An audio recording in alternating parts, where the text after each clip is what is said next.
muted. We're muted again. Why do I keep making that mistake? 10 out of 10. Woo!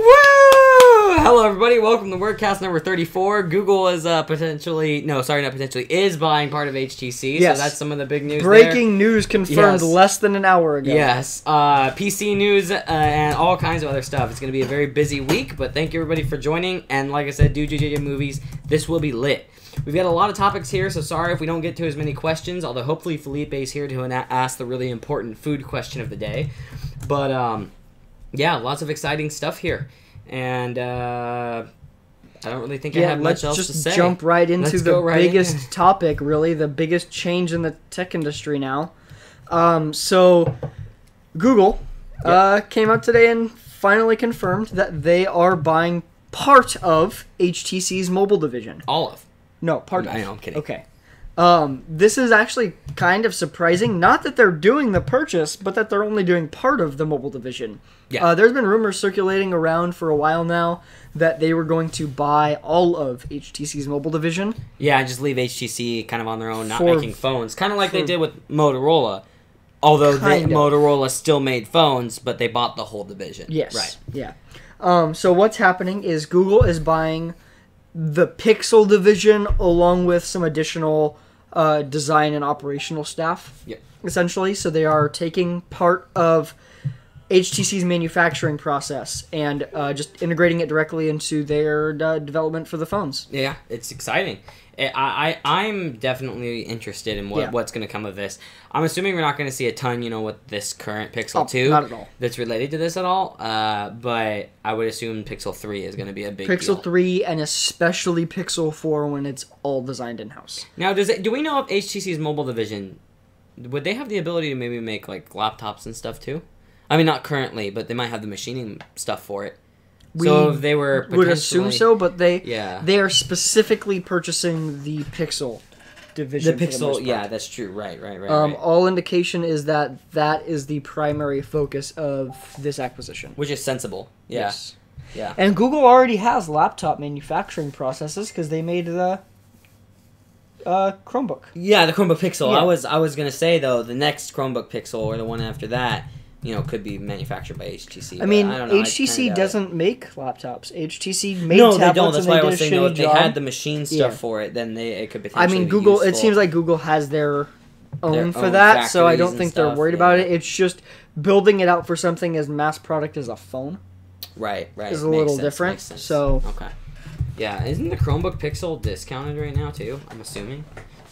Yeah, we might be getting a new one though. I know we're getting a new one, but I'm just interested in how much it's been discounted to because it was such a good freaking it's not even available on Amazon right now. Yeah. So. But back to the Google HTC acquisition. So it's a $1.1 billion deal. The deal. Billion. Yeah, billion. I know I misspelled it. Oh, my bad. The deal also includes non-exclusive licenses for pretty much all of HTC's IP. So that means that Google can use it without having to pay additional money, but they do not own it. So that's very different from the Motorola. It's like renting it, but kind not of, exactly for a because one-time fee. It's like renting it, but then HTC can still use it. Yeah. So this is very different from when Google purchased Motorola Mobility. Yeah. Because when they purchased Motorola Mobility and then eventually sold it off and sold it to Lenovo, during that acquisition, people thought Google lost a lot of money because they bought Motorola for $12 billion and sold it for $2 billion.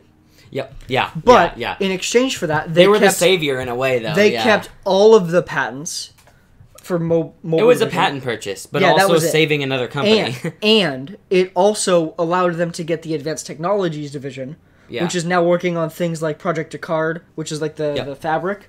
It might be a different one, but it's the fabric that's actually coming out in a product this year. There's going to be a jacket made with Levi, which is exciting. That you'll be able to do things like maybe answer a call or pause a call or something by just tapping on the jacket. Yeah. It also includes the tech for what Google was working on for watches, where they had the radio that would allow you to do motion outside of it. Yeah, correct. Yeah, that type of thing. Cool, super cool. A lot of really far out there, super advanced technologies that Google's working on and could bring to market were included with that deal. There's a few other things, but those are the two biggest ones. Yeah. Whereas this is straight up just Google wants to make phones. It's impressive. It's cool. Yeah. Also, Alien Technology will be getting your question in just a second. He asked a question about it. Oh. Felipe, though, actually makes a good point. I think he was trolling at first. He said that's pocket change. But for a company this size, that kind of is. Google only has like 25 or something billion on hand. They don't have anywhere near as much as Apple. Yeah, correct. But it's still not... Yeah. It's not a large amount of money. Yeah. You know, it's not like when they bought Motorola Mobility, right? True. So it is kind of a cheap acquisition, but it's only a small portion of HTC. So it's definitely interesting. It's exciting.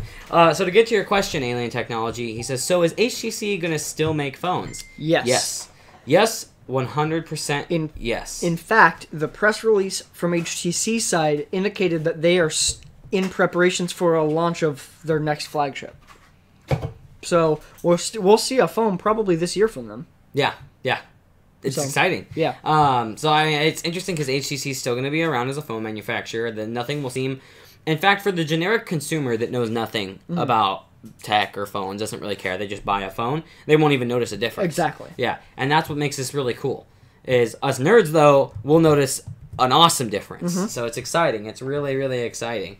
Yeah, So. and it's going to allow for Google to innovate faster, that's for sure. Now, that being said, the Pixel team did a fantastic job, because for those that do not know, originally the first Pixel was going to be made by Huawei. Right. And Huawei refused to simply manufacture the phone. They wanted their name, their branding on it, like you would see from a Nexus device. And if you notice, I have a Pixel, there's no HTC logo, even though HTC made this. That's because Google switched to them specifically because they wanted this to be a Google phone. They made this in 9 months.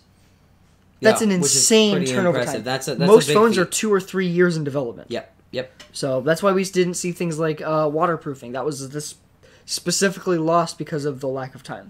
Yeah. So. Yeah. It's interesting. I'm excited for the new Pixel. I'm going to be disappointed with the headphone jack likely being removed. But that's just me. Yeah. Yeah. Also, Alien Technology says HTC can really use that money. Yeah, absolutely. They are hurting some, especially their mobile division's hurting. Yeah, They're not and doing this is part of a shift for HTC HTC. doesn't even make that much stuff. People don't realize that. They make things for other companies. That's true. That's one and of the we big don't really things. see that. That's true. But because they them allow themselves, their branding to not be on it. Yeah, they make phones, some shitty tablets, Fitness and tracker, a camera, and what? a fitness tracker. And a fitness tracker. Yeah. That's it.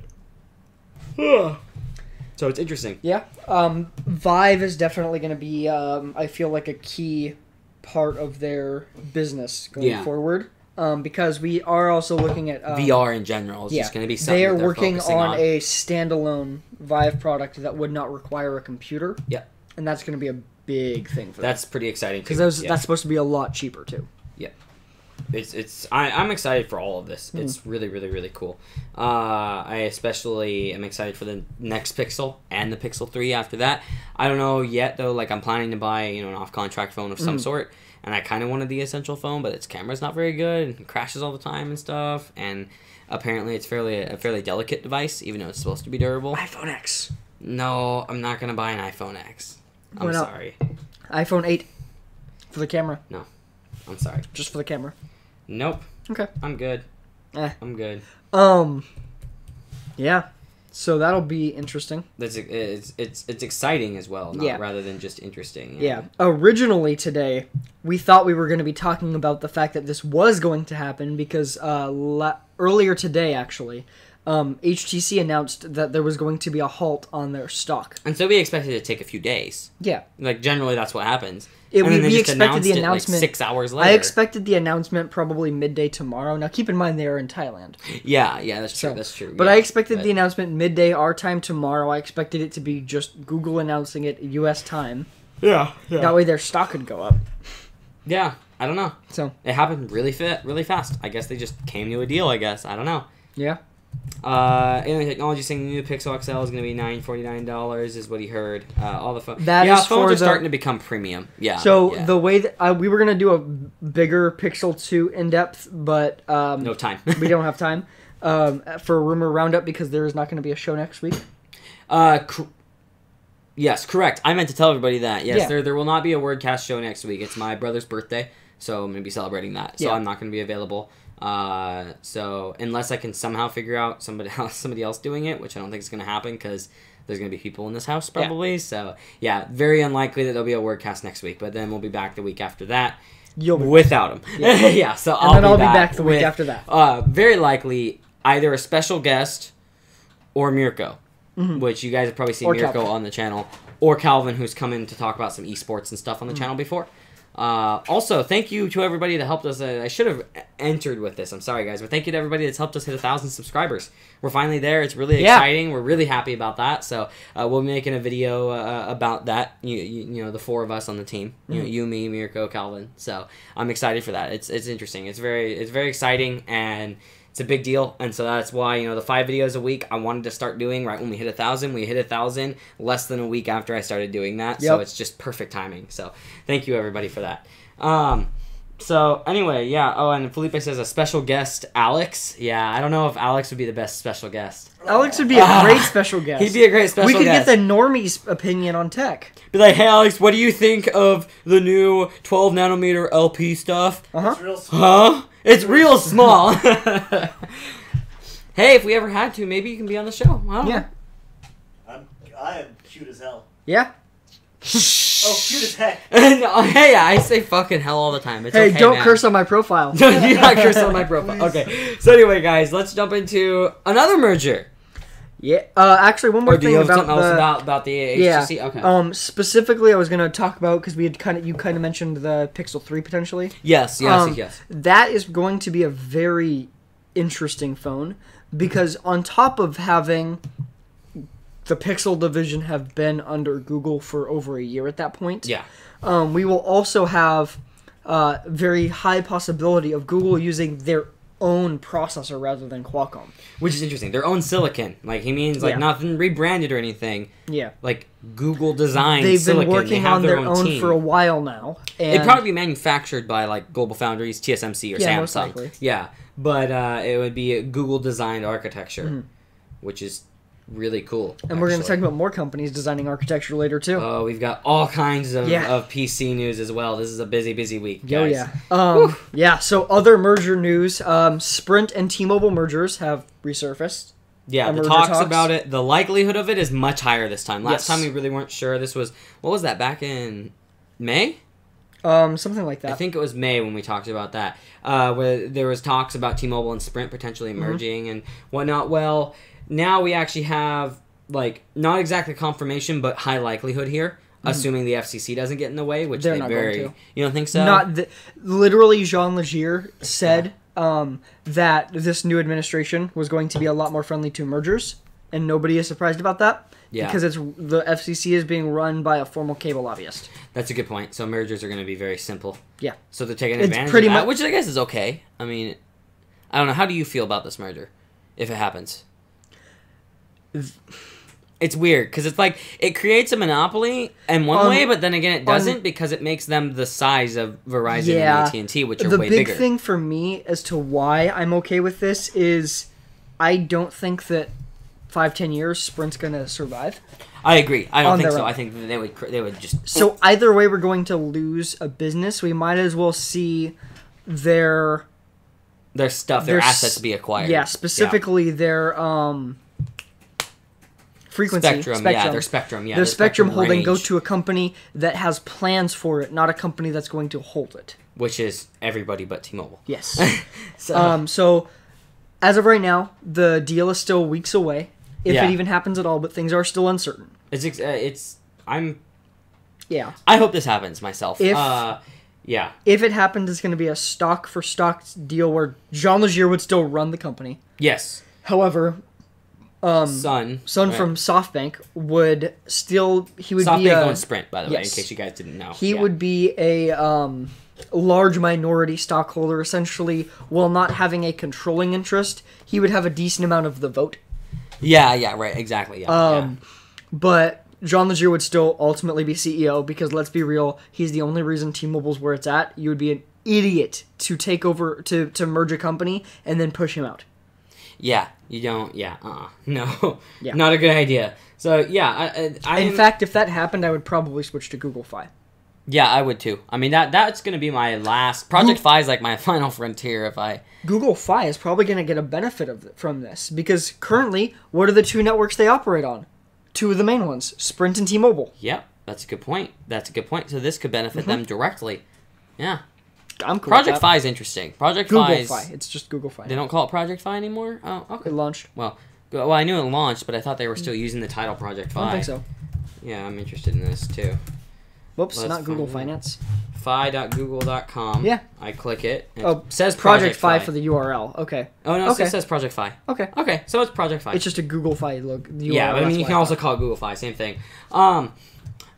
So yeah, billions of dollars are up for grabs to merge two companies this big. So it'll probably be a long process here. It's not something that's going to happen quickly. It's going to be something that, like I said, potentially weeks away, but I mean, it could be months. I mean, we don't know exactly when we're going to hear about this. We might not hear anything else about this until December or something. Yeah. Who knows, you know? If this does happen, the way I see it going is initially nothing changes.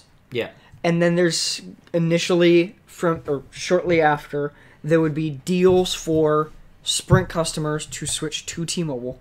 Yep. From there, they would slowly start transitioning. So once you upgrade or change price plans, you're switching over to the T-Mobile system. Right. And then from there, it would be when 5G comes out. Yep. No more Sprint. And then eventually Sprint gets shuttered completely. And then their Spectrum switches to T-Mobile, and T-Mobile integrates that in their network in the 5G rollout. Yep. That would be my guess. Yeah, I agree with that. Mm-hmm. And this being finalized before 5G rollout begins is key. Because a big thing that T-Mobile has talked about wanting to do as an idea for expanding the business beyond wireless cell phones is something like what Clearwire used to do, which is in-home internet. Yeah. However, it wasn't really feasible before, both for latency and for speeds. Yeah, latency was an even bigger problem than speeds. But speeds with the way that 5G is going to have to work, because it's so reliant on high-frequency spectrum, is that you have to have a ton of smaller cell towers in more locations. Yeah, there just has to be a which higher, is going to reduce latency. It's a higher concentration of cell towers in order to do it, because it doesn't have as good of range. Yeah. So Alien Technology, this guy knows what's up. He says, "Goodbye, Sprint. They stink anyway. You know what's up, man. You know what's up." Sprint. Yeah, they're garbage. I switched to T-Mobile off of them. What was it? 3 years ago now? It's back when I was in college. Yeah. Back my first year of college. But I'm so glad I talked you into that. Yeah. Oh yeah. You remember my phone? So I had a Galaxy S4 that I had a custom aftermarket battery in it, and I had CyanogenMod installed. The battery, I set it down on a table, and it moved just enough to get the pins loose, so it cut power and then restarted, went into a never-ending boot loop. Yeah. So I went to T-Mobile. They were nice enough to take the phone because the screen turned on as a trade-in value and swap to them. Been the happiest. I've been so happy with cell providing ever since. I didn't do it before because I wasn't paying much for it because I was on a family plan. I don't care if I'm paying $120 for it. It's worth it. Yeah, and Alien Technology said, I have T-Mobile as well. Love them. Yeah, I've been incredibly happy with them. Their speeds are blowing my mind. Their coverage is blowing my mind. I'm still lucky to be Jump on Demand, so I can get a new phone every 30 days. But anyway, let's continue with this merger talk here. So this acquisition would put, I called it S-Mobile in the dock. I like that. I saw that. I was like, it would make... It'd probably still be called T-Mobile realistically, though, right? It would make them the largest spectrum holding company in the U.S. for sure. I looked up numbers all I could, and I couldn't find anything that would be higher than... Sprint's already one of the largest in the U.S. Yeah, Sprint owns a lot of spectrum because they used to be big. They used to be good. No, not even that. It's because they bought Clearwire. Clearwire owned a lot too. A ton of 2.5 gigahertz spectrum. Yep. And so when Sprint took them over, they immediately became the largest spectrum holder in the U.S. And T-Mobile has a lot of spectrum now. Especially since they just made some purchases recently. And so in merging, they would have a huge amount of low-band spectrum from the 600 megahertz auction. A good amount of the mid-band spectrum from their existing stuff. And then all of almost the 2.5 gigahertz, which that high frequency stuff is vital for that's 5G. what allows the low latency and the high bandwidth. Yes. Whereas the lower frequencies allow longer range and better building penetration, but not as good speeds. Correct. That's going to be useful for people that are in rural areas. Rural areas, as well as people that maybe have buildings like a lot of really thick like brick and cement buildings block service pretty bad. It'll help get through those. Especially helpful for something like New York City. Yep. Or like the college that I used to go to. It's an all brick building. And there were areas in it where I would get service and areas where I wouldn't. And that was the only time that I got frustrated that I didn't have service. You know, it was like, and their Wi-Fi there, of course, and that was also garbage. before 700 megahertz on T-Mobile.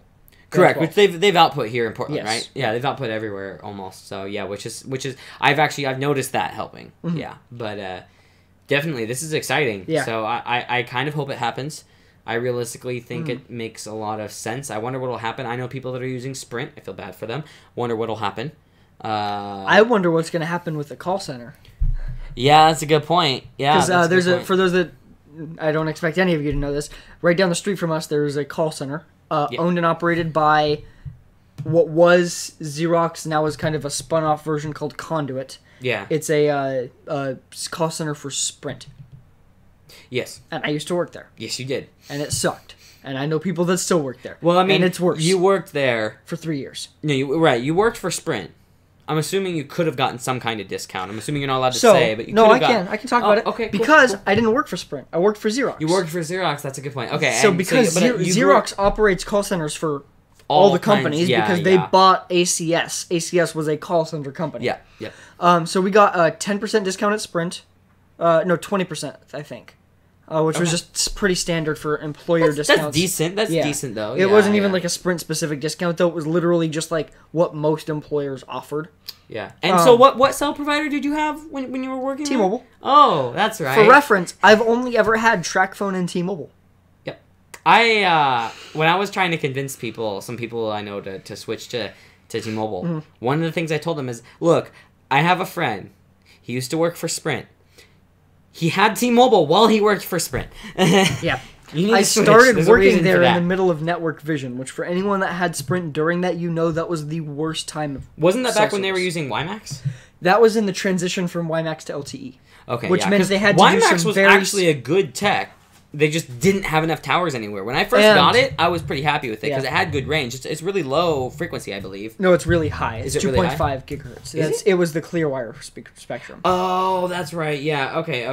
Yeah. Okay. So it was great for speeds, which is what they cared about, which is why they rolled it out so quickly, because it's easy to get high speeds. Yes. It was not good for usability, in fact, I remember which was getting Sprint's like problem. 15 or no, it was like 15 down, which at the time was really good. I remember that. Yeah, I remember when 15 down was great. Meanwhile, it was initially designed to provide 30 to 40 megabit per second, but the update in 2011 allowed it to do 1 gigabit for certain stations. So, yeah, potential doesn't mean your actual internet speed would be that high.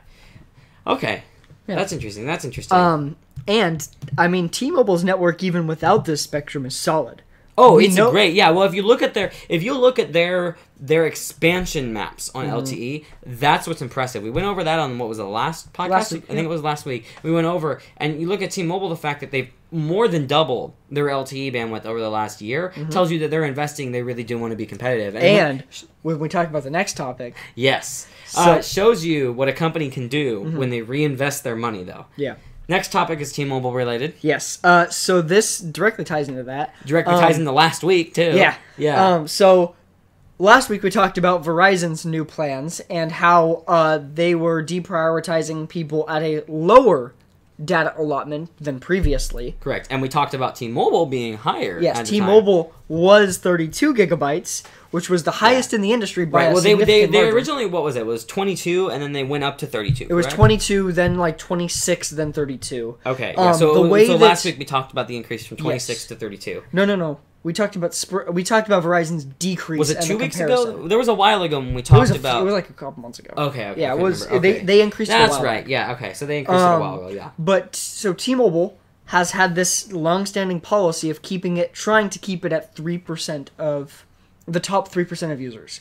Yes. So wherever the highest 3% of their users were, taking into account also the average, would be where they put the allotment. So previously it was 22 gigs to start. Which is smart in my eyes. Yeah. Eventually it moved up to 32. Now I think I'm guessing they moved away from the 3% number. And they were just like, this makes sense. Yeah. It's 50 gigs. 50 gigabytes before you get deprioritized on the network, meaning let's just It's a lot. I mean, the thing is, T-Mobile's goal is to get everybody on unlimited, right? Mhm. So And the they goal did that. is that they don't ever have to deprioritize in a sense, right? The goal is you just have everybody working on a network together, no Yeah. problem. But The point of deprioritization is that they don't have a perfect network, and this helps deal with that. However, Correct. they still want to give people the best experience possible. So my guess is with this, they looked at their network and saw where the strains were, and did some math and realized, hey, they could do 50 gigs. they probably realized they could do like 100, Yeah. and then we're like, yeah, let's do 50. Let's 'cause that slowly makes bump sense. it up Yeah, just in yeah. case we increase it, and then there's an uptick in data usage. Right, exactly, because you never know what happens. Yeah. Yeah. So I think that they're probably being slightly conservative, but this makes sense here, and I'm it's more news about T-Mobile that keeps just kind of This blowing my puts mind. them at more than double Verizon's. Yeah. Remind me again how Verizon has the best network? Yeah, guys, come on. Pretty much, I unless had a friend, not gonna name him, that said repeatedly that he was super happy with Verizon. Finally got him to switch to T-Mobile, and he's super happy. Yeah, pretty much, unless you live in an area where like T-Mobile's a not viable solution, or like there's some areas where only Verizon works. There's some areas where only AT&T works. Yep. There's some areas where only somehow Sprint works, and there's some areas where only T-Mobile works. That just happens. Unless you live in one of those areas where only a specific carrier works, Yep.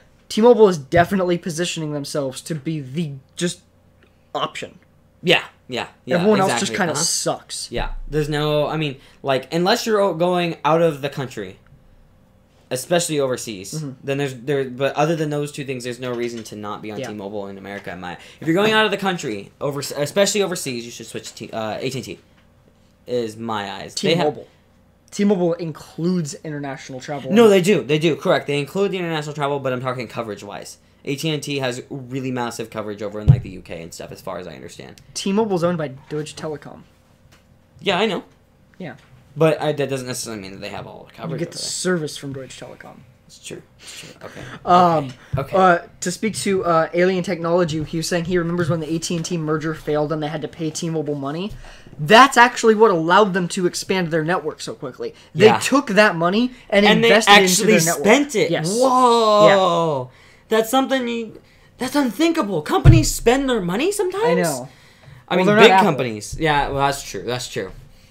But yeah, no, that deal actually was probably deal failing was probably the best thing that could have ever happened to T-Mobile. I think so. Yeah. Between that and John Legere becoming CEO, yeah, that was the perfect combination for them to. And to get where they are. realistically, it was the best thing that happened to mobile stuff in a long time. Yeah. Because ever since that happened, and T-Mobile started just stomping the competition, the competition has been doing exactly that. Competing. Yeah, they've been keeping No, up. they haven't. They've been playing catch up. They've been trying to compete though, right? They've been expanding some. They've been increasing data caps. They've been increasing kind of unlimited plans. Kind of. That depends on who. They brought back unlimited. They and then brought limited it back and then limited it. Yeah, that's a good way to put it. But I mean, they've been doing. They've been trying. Yeah. They've been trying. They've To also maximize been profits while they've not also looking been bad. physically incapable. Yeah. And in terms of Verizon, their network hasn't been able to handle them attempting to compete with T-Mobile. Because guess what? That's what happens when you leave your network and don't do anything for 5 years and just let it sit. And you have the best network, and then 5 years later, guess what?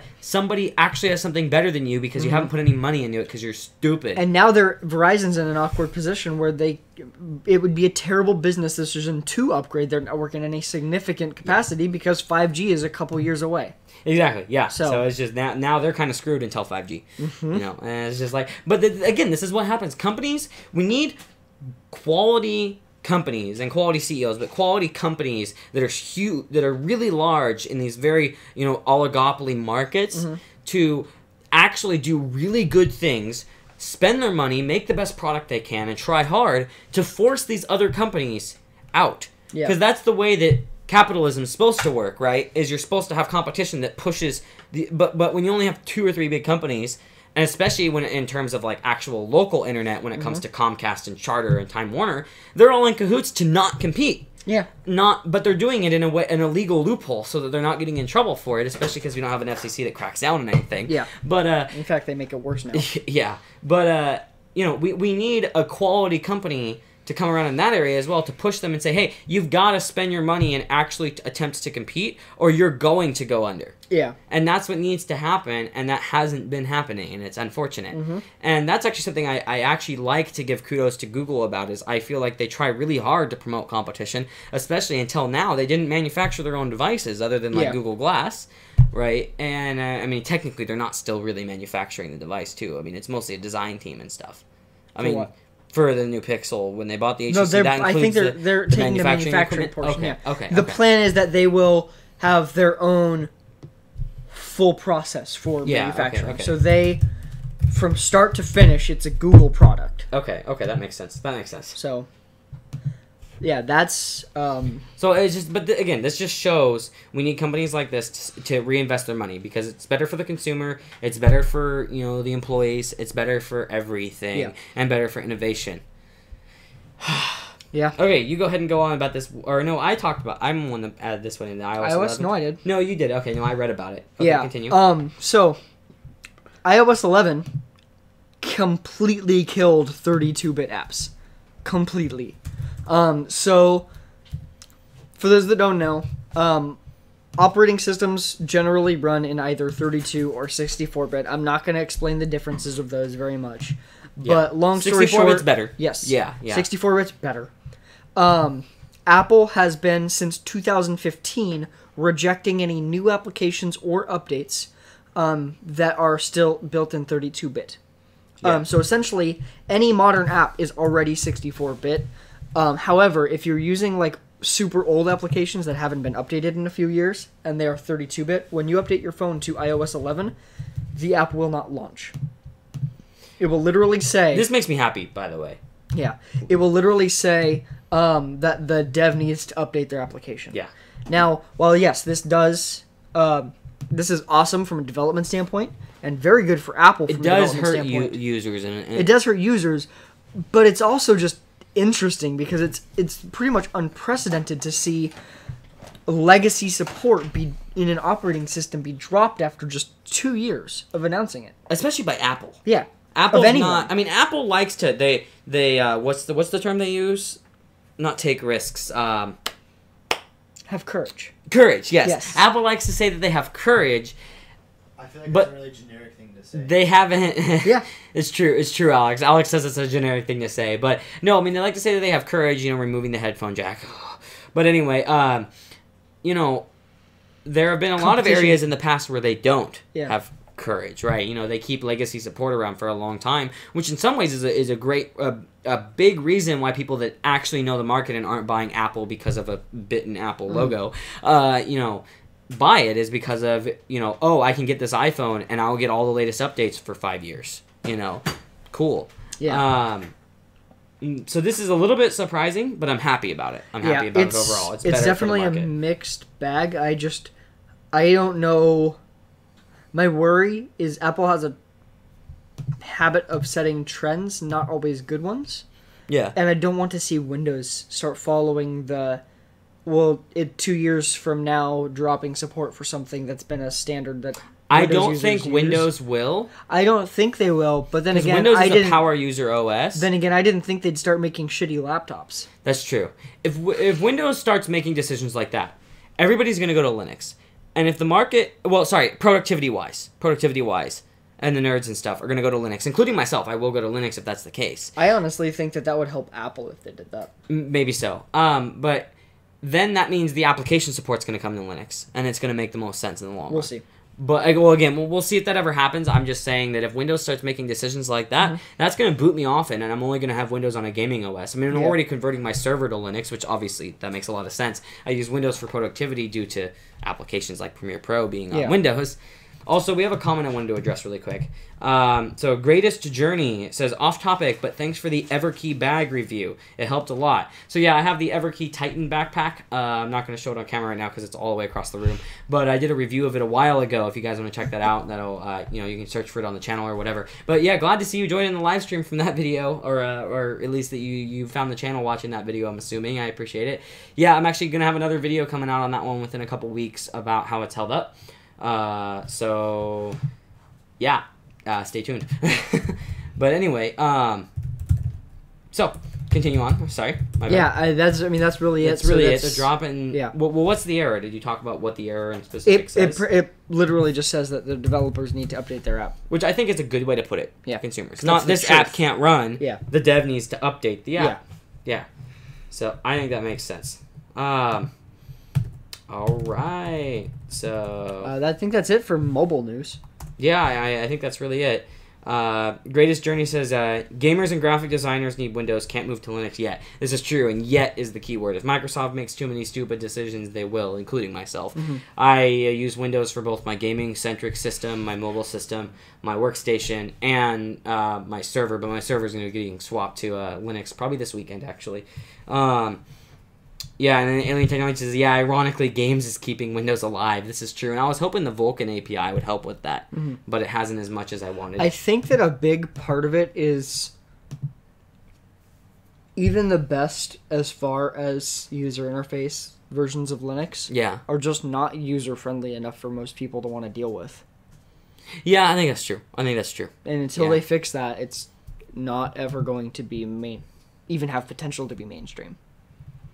Yeah, maybe so. There's a reason that there's more gaming consoles than there are gaming computers. Yeah, it's because they're easier. Yeah. The easier you can make things, the more people will buy it.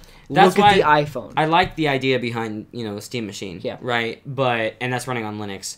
But there just still isn't the game support for that yet. And I don't know. It's really hard to push devs into using an open source API and using, putting stuff on open source platforms. Because open source stuff doesn't have the money to give the devs to do it. Yep. And that's where the issue comes in play, where it's better for everyone, but money. And they would just do it if Linux had the users.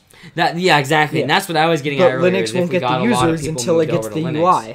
Yeah. So I think that's if anyone wants to make a mainstream Linux fork, that would be the thing to focus on, is make it a better UI than Windows, and you'll get people to switch. Yep, and that's true. And I mean, the UI like games. Ubuntu is beautiful. Yeah, in my eyes, I really it's like good Ubuntu. looking, but it's still not on every aspect just streamlined enough. I feel. I don't know. I feel like Ubuntu's come a long way, but that's one of the only ones. Mint's decent. Actually, Greatest Journey was talking about Mint has a Windows 7 vibe. Yeah, Mint does. Personally, I prefer Ubuntu for everything. That's what I like. When I use Linux, I go to Ubuntu, unless I'm using just a command line. But I think Ubuntu's trying to make Linux the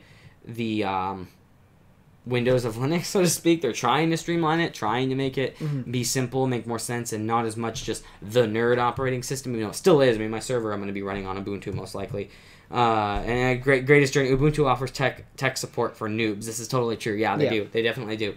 Also, I wanted to mention really quick, Felipe, if you're still watching, don't forget the food question of the week, man. You got to ask that food question that we can debate. Episode, though. Well, it's towards the end. I just want to make sure that he knows so he doesn't leave, or at least he leaves and comes back for the end so that he can do the food question. Felipe, they should take 2 tortillas and put cheese in the middle of it. What do you think?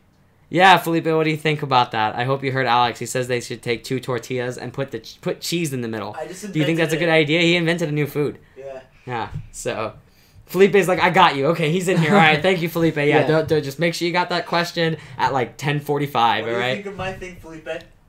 Felipe, what do you think of Alex's idea of putting cheese in between 2 tortillas? I don't know what we call it, but I don't know. What do you think, Felipe? A cheesy tortilla? A cheesy tortilla. I like that. I like that. Cheesy tortilla. What do you think, Felipe? Felipe, let us know what you think of that. Anyway, more tech news. So this one's interesting. Yes. So there is this thing called the World Wide Web Consortium, which, for those that don't know what they do, they kind of just set the standards for things like HTML. Yep. Kind of key parts of important of things of the internet. And then there's this thing called this organization called EFF, Electronic Frontier Foundation. They fight for freedom and openness of the internet. Yeah, exactly. They're the biggest fighter for it, realistically. And then there's DRM, which stands for Digital Rights Management. Yes. This here topic is about all 3 of those things. Whoa. So W3C is the World Wide Web Consortium. I'm just going to call it W3C from now on. Yep.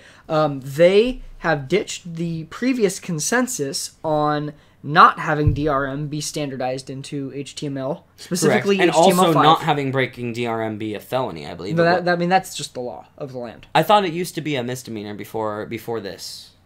They don't set the law. Well, that's true. I know they don't set the law, but I thought this influenced that. No, somehow. because Okay. it's part of under copyright. Well, You're I guess breaking copyright. in my video tomorrow, I might be a slight bit off about that, but I only Yeah. talked about it for Okay. a moment. WordCast Light tomorrow is talking oh. about this subject too. Yeah.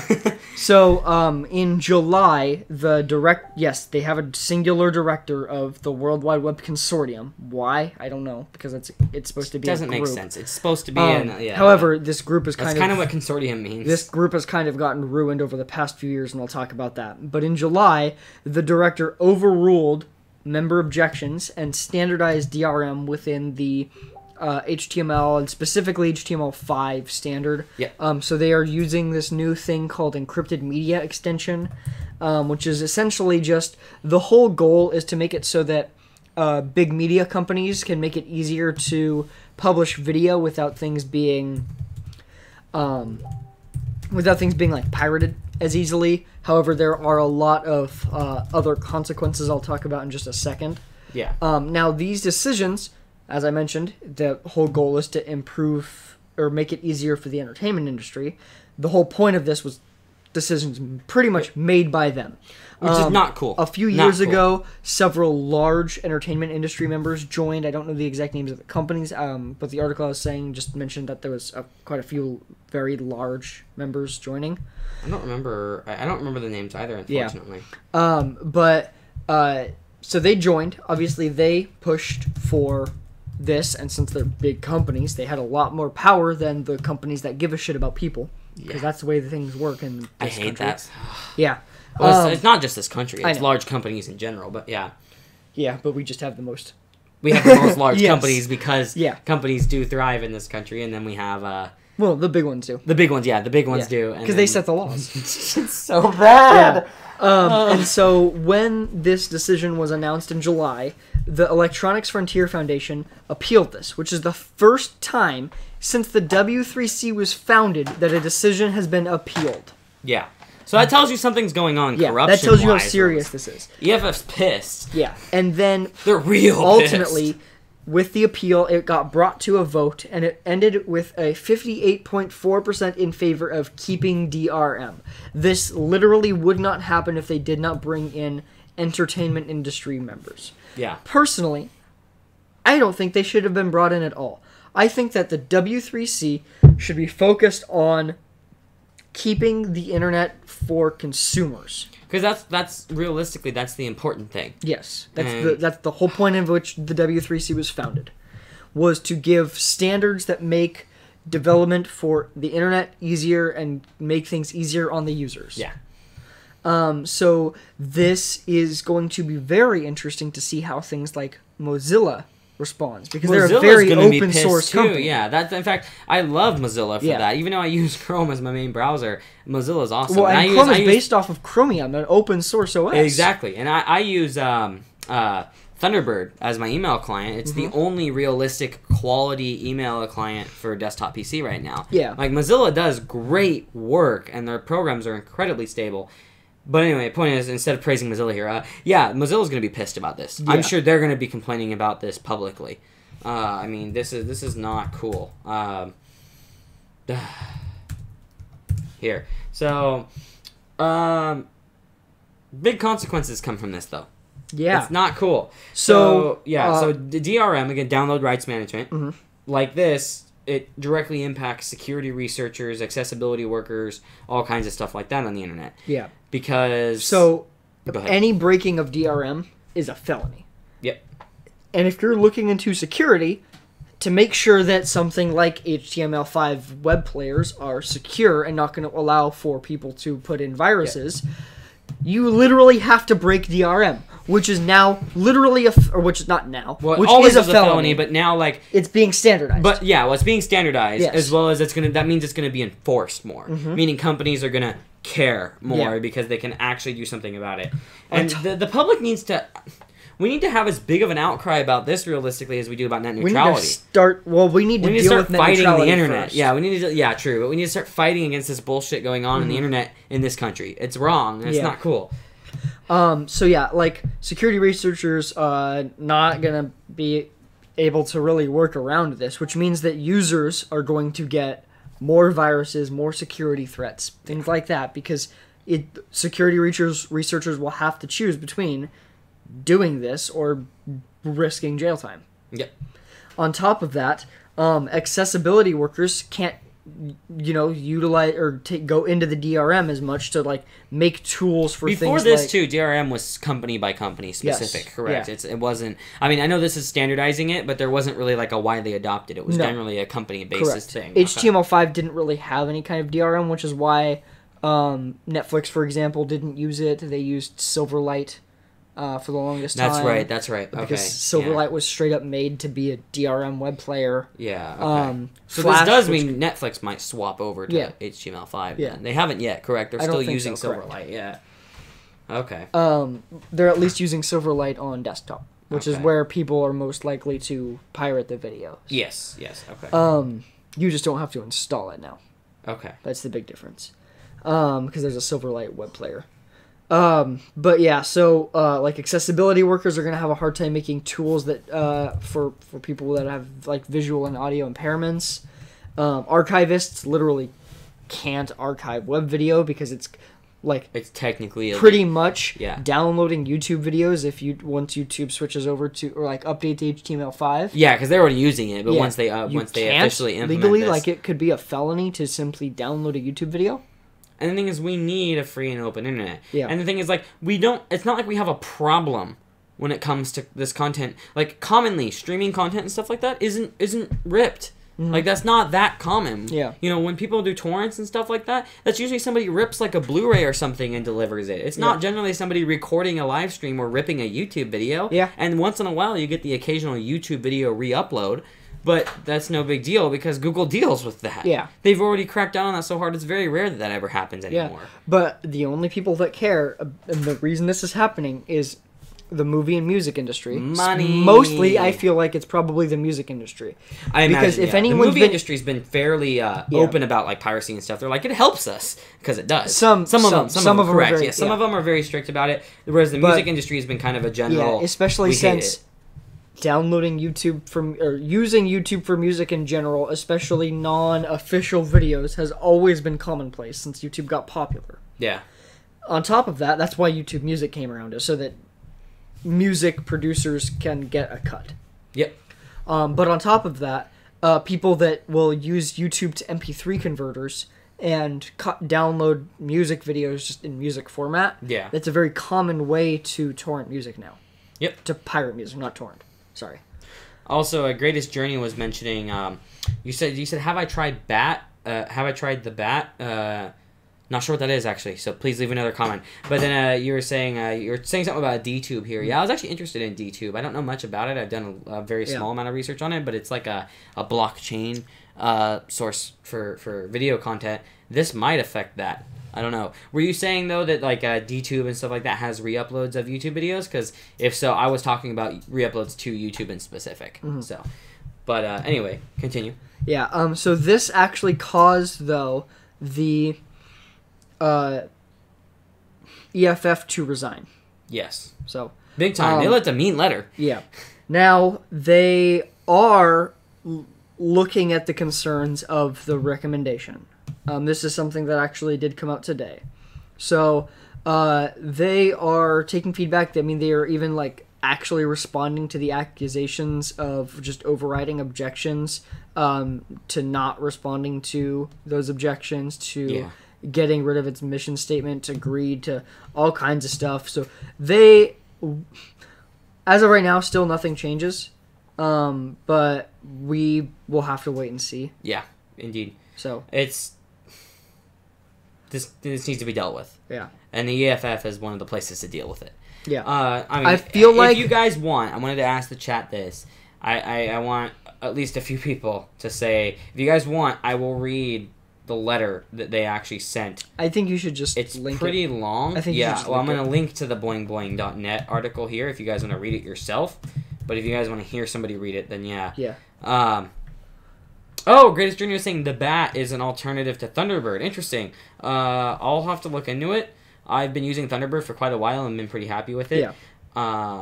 But yeah, I'll look into that. Thank you. And then again, there's the boingboing.net link, which goes to an article talking about it, which is our source, as well as they have the entire resignation letter Yeah. there posted. I feel like the W3C would not have even responded to this in this way, let alone specifically addressed any concerns if the EFF did not make such a big deal and resign.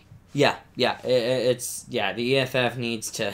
The EFF is effective at what they do. Let's just say that. They are. They've been pretty freaking effective. They've been a key player in helping us fight Yeah. the net neutrality battles. So It's good. It's good.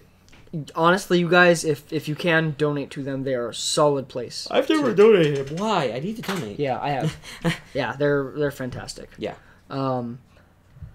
In other other interesting kind of tech PC news, concerning news, CCleaner was compromised for almost a month. Yes. Now, before you guys freak the heck out, because this is bad. Explain what CCleaner is first, and then explain what's affected. CCleaner is it's an application that is run by Piriform, or Piriform, depends on how you say it, which is owned by Avast.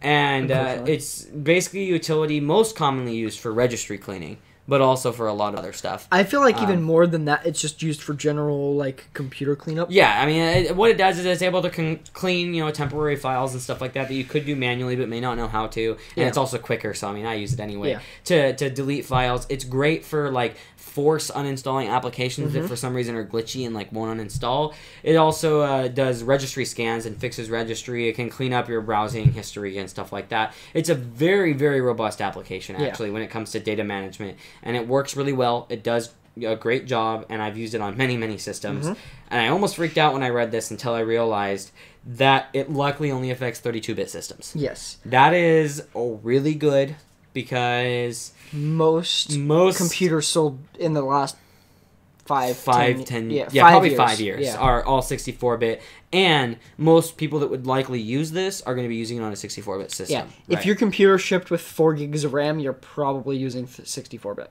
Yes. If it shipped with more than that, you are using 64-bit. Correct. Yes, and if you're using less than that, probably 32 realistically. I mean, unless it's been in the last like 2 years. Yeah. So it was version 5.33, which was offered from August 15th to September 12th, was modified to include a specific type of malware that gathers info from your systems and sends it to the server. Yes. And while it also had the ability to download and run binaries on the host infected computer, there's no evidence that this has happened as of yet. Correct. And the malware name, by the way, was Floxif. One word, Floxif. Floxif. And while there's no evidence this has happened yet, this was only figured out on the 12th. It's only been less than a week until anybody knew about it. Yeah. So essentially what happened, there was 2 different companies that figured out what was going on. There's Cisco Talos, which was beta testing, like just general exploitation, exploit detection software. Yeah, they were working on their own like antivirus stuff, basically. Kind of, yeah. And then all of a sudden... They use CCleaner, because they're smart. Right. But and then they saw this. Yeah. What's going on here? And then on top of that, MorphiSec, which I think is like a security and like IT type service, I believe. I think so. I'll look them up while you're talking. They got reports from some of their users of suspicious data logs or IP logs from. Yeah, MorphiSec is correct. They're threat prevention and like yeah, correct. So they're all about like malware prevention and stuff like that. And so some of their users sent suspicious looking logs that were coming from CCleaner, and they figured it out from there. Yes. Now, in wondering how this happened, because the way that this worked is that it literally was like within the code of CCleaner, it was routing data to this other server run by the people who created the exploit. Correct. Yes. So Cisco Talos believes that somewhere along the line, a vast supply chain was compromised, either a direct compromise of the website, or a bad actor within the company itself that modified the code of the 32-bit version. Which is not good for a security-based company either to have way, this happen. It's not good. No, either way, but I'm saying, like, either it's also not good for that to happen to a security company, reputation-wise. Oh, yeah. Also, I wanted to address a comment really fast, is the greatest journey. He says, CCleaner can uninstall the Windows 10 apps that you can uninstall from Control Panel. Yeah, so that tells you how robust it is. It's a great program. There is a way to detect if you have this, though. Yeah. Manually. So if you go into regedit, So for people that maybe don't understand much about registry and stuff like that, if you hold down the Windows key and you tap R, you can then type REG, lost my train of thought, REGEDIT. Regedit is what that is, and it'll ask you, the user account control prompt. And what you want to do is, when you have this open, you go under I have it opened up right now from Bleeping Computer. They're the source for this. There's a way to check though. So you go under H key local machine. Here, I could just do a screen cap of this. Yeah, you should. What am I talking I'm about? actually doing it on my computer. All right, here, go into screen cap real quick. Oh, wait, my screen cap's not working. Okay. Wait. Okay, now it's working. That was weird. Okay, so down here, as you guys can see, so you go to H key local machine here in Regedit, and then you go under software, and then Pyroform, which I don't even know if I actually have CCleaner installed on here. Yeah, I don't. So you go under what would be Pyroform right in the P section here, and if you see this, Agamo, right here, it'd be right here, that's what it would look like. Agamo, not CCleaner, or next to CCleaner. CCleaner would also be in there. That means you've got this. So, yeah, big deal. Mine, it says default. So, I can help you with it later, or, yeah. But, anyway, so, yeah, well, I'm sure you're running 64-bit. You should be fine. Oh. Anyway, though, yeah, so this is, if you see this, you need to run Malwarebytes and see if Malwarebytes detects this specific thing. Also, though, as far as I understand, if you update CCleaner, which by updating you just install the new version on top of the old version, right? Yeah. If you update it, that should, in theory, remove the malware from what I was reading. So that's good. But definitely, that's a way to check. So I recommend you all do that if you're on a 32-bit system. If you don't know, then just check it anyway. So. Yeah. Yeah, also, Greatest Journey saying, won't a virus scan do the job? Potentially, but it depends on what virus scanning program you're using, whether it's Avast, Windows Defender, Panda. I don't know if all of them have updated their virus libraries to detect this right now. Yeah. I'm sure, I think Malwarebytes has. I'm pretty sure they have. Some of them, I believe, do, scheduled updates. So, when new info comes out, they do, a weekly update. Yes. So, if it's not that day of the week, it's not going to come out yet. Right, exactly. So, I would recommend, you could do a virus scan or whatever, but I'd recommend manually checking your registry for it first. And then after that, if you're on 32-bit. If you're on 32-bit. Or if you don't know, then just check. Yeah. Okay, so, let's move on here. Because we got quite a handful of PC news. And some car news. And some car news related to PCs. Kind of. So this is, realistically, it kind of is. So, yeah. Anyway, the Intel i7-8700K price has been published. This is official. This is no joke. It is published by Lambda Tech. Not sure how to pronounce that. Lambda, I'm assuming, yeah. Lambda. I would think Lambda. Duh. Lambda. Lambda. Yes. Oh, that's Greek. Yeah. Yeah. Oh, okay. That is okay. So anyway, yeah. So they're taking pre-orders on the S variants. Right. So it is official. It is official. Guys, try and keep your volume down. All right. So it is official. So we're looking at about $400 estimated. Now these prices that were leaked are in euros. I'll read them off here in a minute. The lineup that we know about, but about $400 estimated US for the 8700K. So it's more expensive than even the 7800X, which kind of makes sense because the 7800X is a quad-core i7, right? But rather than a 6-core, because these are confirmed 6-core. I'll talk about that in a moment. But still kind of weird. AMD's 6-core is cheaper. AMD's 6-core is way cheaper and still a monster. It's what's in my workstation. But anyway, okay. So then we're looking at we're gonna have quad-core i3s, which is interesting. So there's that. Hey, you should grab me one. So we got so sorry about that, guys. So we got quad-core i3s, which we expected, now is confirmed. So the per-core price tends to be lower, but the overall price is higher throughout the stack. So I'll go over the breakdown here in a second. I just asked for this delicious drink, and I got handed an empty can. Speaking of delicious drinks, can you grab me a Dr. Pepper? Me? Oh, I'm gonna grab drinks. Okay. Drink break. Drink break. Hey, keep talking about how happy you are about Intel.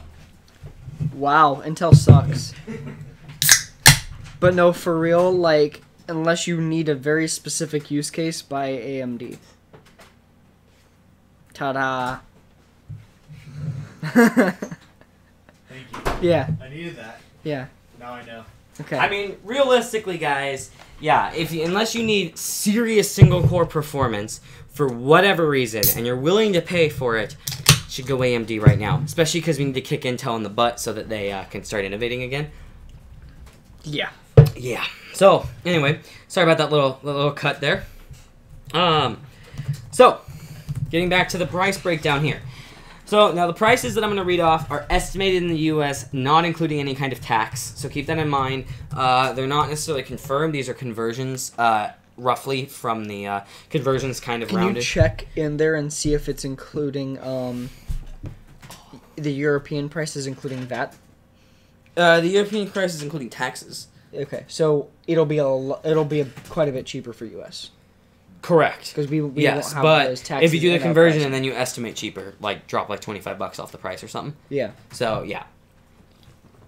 Now this is a source done by Tech here. So that's the source here. I want to point that out. So Coffee Lake S CPUs. So we're going to be looking at the i7 8700K being a 6-core, 12-thread part with a 3.8 gigahertz base. We don't have boost frequencies and stuff as far as I understand yet. Would be about $400 US, so $66.70 per core. We got the i7 8700, 6-core, 12-thread, 3.2 gigahertz base, and that's going to be $338. So, you know, you get to save a nice, $62 there in order, you spend $62 if you want to overclock, because it costs Intel absolutely nothing whatsoever, but they're going to charge you for it anyway, because they can't break that pattern, which is $56.30 per core. You got the i5 8600K, which is 6 cores, 6 threads, so kind of sticking with the general idea on the desktop at least, where i5s are i7s without hyperthreading. 3.6 gigahertz base, so a little bit lower than the 8700K, and that's going to be $284, so $47.30 per core. Then you got the i5 8400, which is going to be 6 cores, 6 threads, not overclockable though, 2.8 gigahertz base, kind of a low base frequency realistically, although it's to meet specific TDPs. $201, $33.50 a core. i3 8350K, this one interests me. Quad core, so 4 core, 4 thread, 4 gigahertz base, pretty high base frequency, but not as high as we've seen before. At $197 or $49.25 a core. More on that in a minute. And then the i3 8100, which is a 4-core, 4-thread, 3.6 gigahertz base, $130 CPU for $32.50 a core. The 8350K actually bothers me because it has a really high price per core. The 8350K, the i3's price per core, is higher than the price per core on the i5. It should be. The more cores you get, it should be the less cost per core. No, it's backwards. Oh, no, sorry. Okay, I haven't finished, though. So the 8700K, which is a 6-core, goes up to $66.70 that's a problem. And that's the problem. And they're going to argue, oh, well, hyperthreading. Hyperthreading adds very little to the cost of the CPU.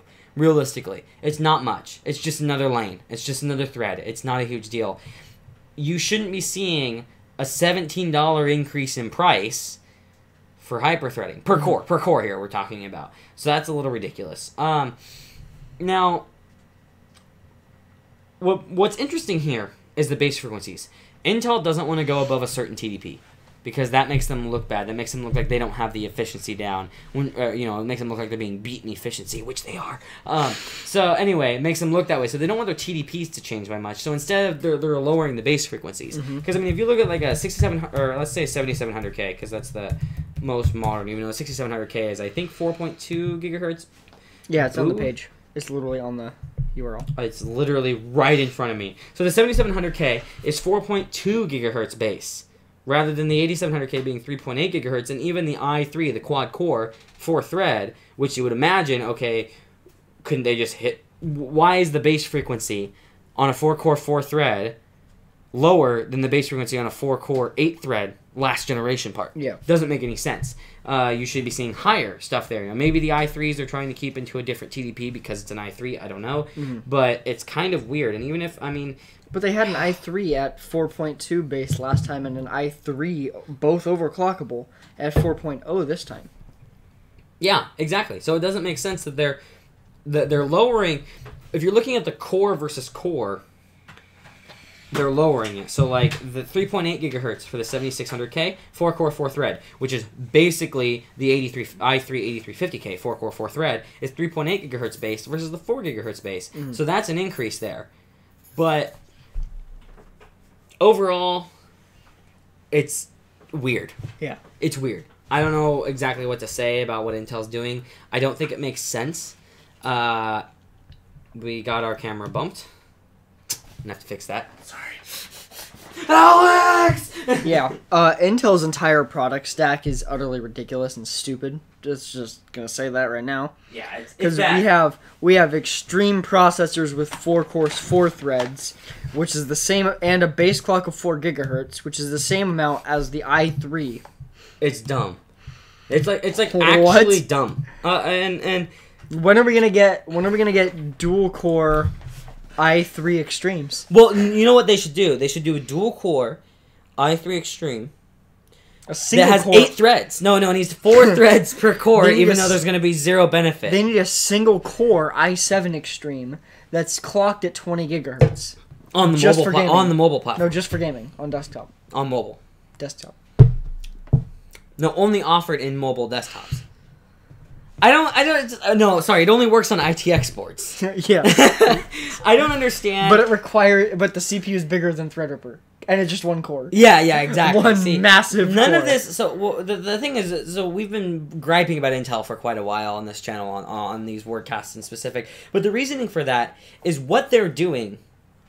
So when AMD came out, it basically proved everything we already kind of knew When about Zen Intel. When AMD came out, I mean, kind of that too. But Yeah. So when Zen came out, when Ryzen came out, we learned, okay, Intel really has been overpricing everything. Okay, that's kind of what we learned. Okay, We got the Intel has been confirmation screwing of what people. we It was like what we already basically knew. And Intel does have higher manufacturing costs. Part of that is they manufacture a lot in America. Part of that is that they are using single dies instead of modular CCXs. And, Threadripper is multi-dies. EPYC is multi-die, right? But the problem here that we have with Intel so frequently is what they're doing to respond to competition is just trying to hide the fact that they can't compete or that they won't compete. They haven't been spending time actually trying. They just went, and we'll chuck 2 more cores on there. Or, well, CPUs realistically take a long time to develop, so they may have been planning that initially. But even so, we're not really seeing a direct response to Zen from this. My at all. theory is that Other than, hi, we're a monopoly. Also, yeah, we're just as good as AMD. Yeah. My theory with Intel is that they had the original plan for all of their 8th gen hardware, which is now 3 different process nodes. That's another problem. It's getting confusing. Yeah. It's always My been theory simple was with that Intel. those 3 process nodes were going to be 3 years of hardware. Yeah. And that's why, I mean, it would have made sense at that point. You would have had a 6-core, and then the next generation would have been an 8-core. Yes. According to the current rumors, and then a refinement of that with better efficiency and better processing speed. They had this roadmap laid out, but I guess the thing that's frustrating too. Another aspect is how confusing Intel's gotten with any of their naming, their architectures, their sockets. I mean, they realistically overall have been simpler than AMD when it comes to stuff like that for a while. Other than on their Xeon lineup. And then they announced how many Xeons? They announced 53 Xeons, but anyway, their Xeon lineup they just made worse, just like everything else. Their Xeon lineup was already complicated, but like AMD, it was harder to tell what the numbers meant and what the different architectures were and what the improvements on the architecture were. There wasn't a TikTok thing going on, as well as like the AMD sockets have always been simpler. But Intel's been fairly consistent about the way that they name things, right? Yeah. Now this is all changing. Now the generation has nothing to do with the generation. Yeah. The generation is a number that means nothing, whereas the architectural generation is completely different. Yeah. And that has been, overall, they've kept that consistent. Other than the Extreme platform, they've kept one architectural generation behind. Yeah. Which has been kind of okay, because the enthusiasts understand that. This confuses the generic consumer and the booming market of PC gaming, which is just growing and growing and growing. And that confuses them. They don't know what to do anymore. Yeah. Because 8th gen looks like the newest stuff, and it could be, but it might not be. You don't really know. They don't know. Yeah. Personally, what I think that Intel needs to do, it sounds like up through 10 nanometer plus is locked and loaded and just in the works. Nothing is going to change there. But I think that after 10 nanometer plus, they just need to take a step back, rethink their entire product lineup. They do, yeah. Rename everything. Yes. From consumer through Which would ZR. be a good time, because that's after 9th gen. Yeah. You don't want to hit a 10th, because that's going to make things confusing if you use the same naming pattern. Mm-hmm. So. Yeah, 10th gen would be the perfect justification. It would be the perfect time to just yeah. rename, rebrand everything, and new socket, rebrand their sockets, who knows? rebrand In their, fact, their... That may be why they threw what I theorize to be 3 years worth of chips together in 2 years. Potentially, They're like, maybe they already had a plan to change some things at 10. Yeah. And they're just like, shit, we gotta rush everything now so we can get to that faster. Potentially, yeah, there's the potential for that. So I think we're gonna see them kind of flounder around for another year, and then probably 2019 is when we'll see them get their shit together, my guess. Yes, I think so too. And you know what I think would be an amazing...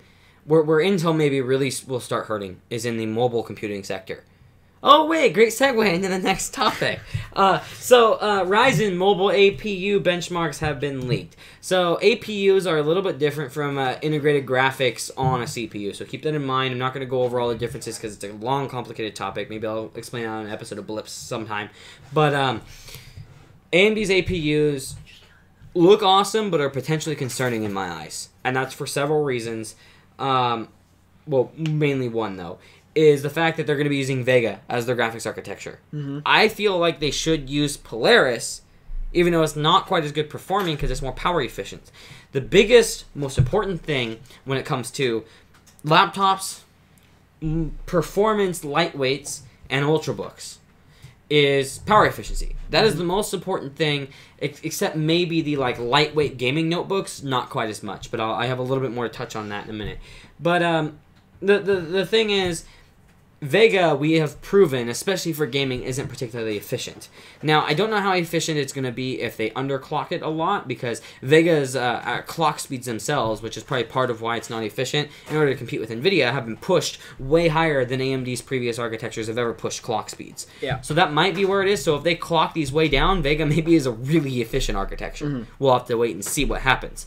But my concern here with the mobile APUs is that they're going to perform great, but in an ultrabook like, say, an XPS 13 with, say, a quad-core APU, you're going to get good performance. You're going to maybe actually be able to play some esports at pretty decent frame rates on it and stuff like that. But instead of getting 10 hours of battery life, you might get 6 or 4, and that can be a problem. Now, anyway, the benchmarks were leaked. This is a WCCF Tech article, so take it with a little bit of a grain of salt. I wonder what was their source on this. I want to see if I can find if they have a source listed here. Let's see. I'm actually not seeing a source, so this might be an independent leak. Whoops. I'm clicking things, and I'm sorry. Yeah, I'm not seeing any links to any... Okay, so anyway, getting into it. So this is specifically for the Ryzen 5 2500U. I like that they are using the U for mobile because Intel uses the M and the U and also X. But anyway, an H and HK. Anyway, Intel's getting confusing. But these are Geekbench numbers. And these are Geekbench, yes. I'll go over that in a moment. So, yes. So the Ryzen 5 2500U in Geekbench, according to this leak, scored 9,723 points in the multi-core and 3,625 points in the single-threaded. This is on Geekbench 4. Once again, Geekbench 4. Also, look at the other... There's another slide for the AMD Pro A12 9800B, which is a 4-core as well, but it looks like a lower end. Yeah, that's the A12. So it's their older architecture. Their stuff based originally on Bulldozer, using, I believe, Excavator at this point when it comes to their architecture. No, Bristol Ridge. So compared to the previous Bristol Ridge, as long as I'm remembering that correctly, you're looking at a multi-core score of 5,115 versus 9,723 on the Ryzen 5 2500U. A little bit of a difference. A little bit, not almost double or anything like that. And then on the single core, you're looking at 2,315 on the older A12 9800 versus the Ryzen 5 2500Us of 3,625 points. So decent improvement there on single and multi. Looks impressive. And Vega is the on-die graphics. Little bit concerning to me. I don't know. What do you guys think of them using Vega? Obviously, we're going to have to see what the power efficiency is like when it's low clock speed Vega. Yeah. All we've seen is high clock speed Vega. And Vega, when it comes out in the lower end stuff, the lower end segments, as well as APUs, which they're probably focusing on APUs right now before they get the lower end segment ready, because mobile is another place AMD is really lacking, more so than GPUs, so it makes sense to focus their GPU architecture die stuff on the APUs. But in my eyes, we'll just have to wait and see what low clock stuff is like. Yeah. Hopefully it's good. Hopefully it's good. I'm really hoping, but we'll have to wait and see. Yeah. The other thing is, if Vega's bad for mobile, this means 2 years almost before AMD can really compete on power efficiency, because exactly. Greyhawk, which is supposed to be like the next APU after Raven Ridge, which is the current one we're talking about, is what's going to be using Navi, but that's not coming out until 2019. Right. And so, I mean, my thing here is, I bet you basic tasks power efficiency might not be too bad. Yeah. Because they can super underclock it, because it is more powerful than Intel's graphics. So they can underclock it and match. And then just have it clock, so have a very dynamic clock speed there, and have it clock way back up I'm having trouble talking because I'm an idiot. Have it scale way back up, clock way back up when you're needing performance. Now, my real question here, though, so APUs in the past have used, the GPU has used its video RAM as DRAM, right? It's been RAM, system RAM, correct? So the more system RAM you have, the more VRAM you have, so to speak, usable. Vega uses HBM. So how are they going to manage that? Are they going to have separate memory for it? Because at that point, it's not really an APU. I don't think so. I think it's going to be the same thing as normal APUs. Because let's look at it this way. I mean, I don't think Vega as an architecture can interface with anything but HBM though. There's no way it would be like that. It because depends the lower end, we're likely going to get lower end Vega cards at some point. Hopefully, yeah. And those would probably use GDDR5X unless GDDR5X keeps going up in price and HBM then HBM could be more cost effective. However, I just don't think they would design a chip architecture around that. The boards that the chip is on might only be set up for HBM. It's the interpreter. Yeah. I can't remember the proper term for it. But I mean, we've seen the controller, AMD's the memory controller architecture that supported HBM, and then at the lower end, not HBM. This is true. There's no reason they wouldn't have done that. They never brought Fiji to anything but HBM. Okay. Yeah. Because they were still on at that time. They were still on the. I can't remember the architecture name. I feel like an idiot for not remembering AMD's architectures. But anyway, so yeah, I don't know. This is, it's all about the memory controller. And so if they have a controller that can interface with both, then it'd probably be fine. Yeah. But I don't know.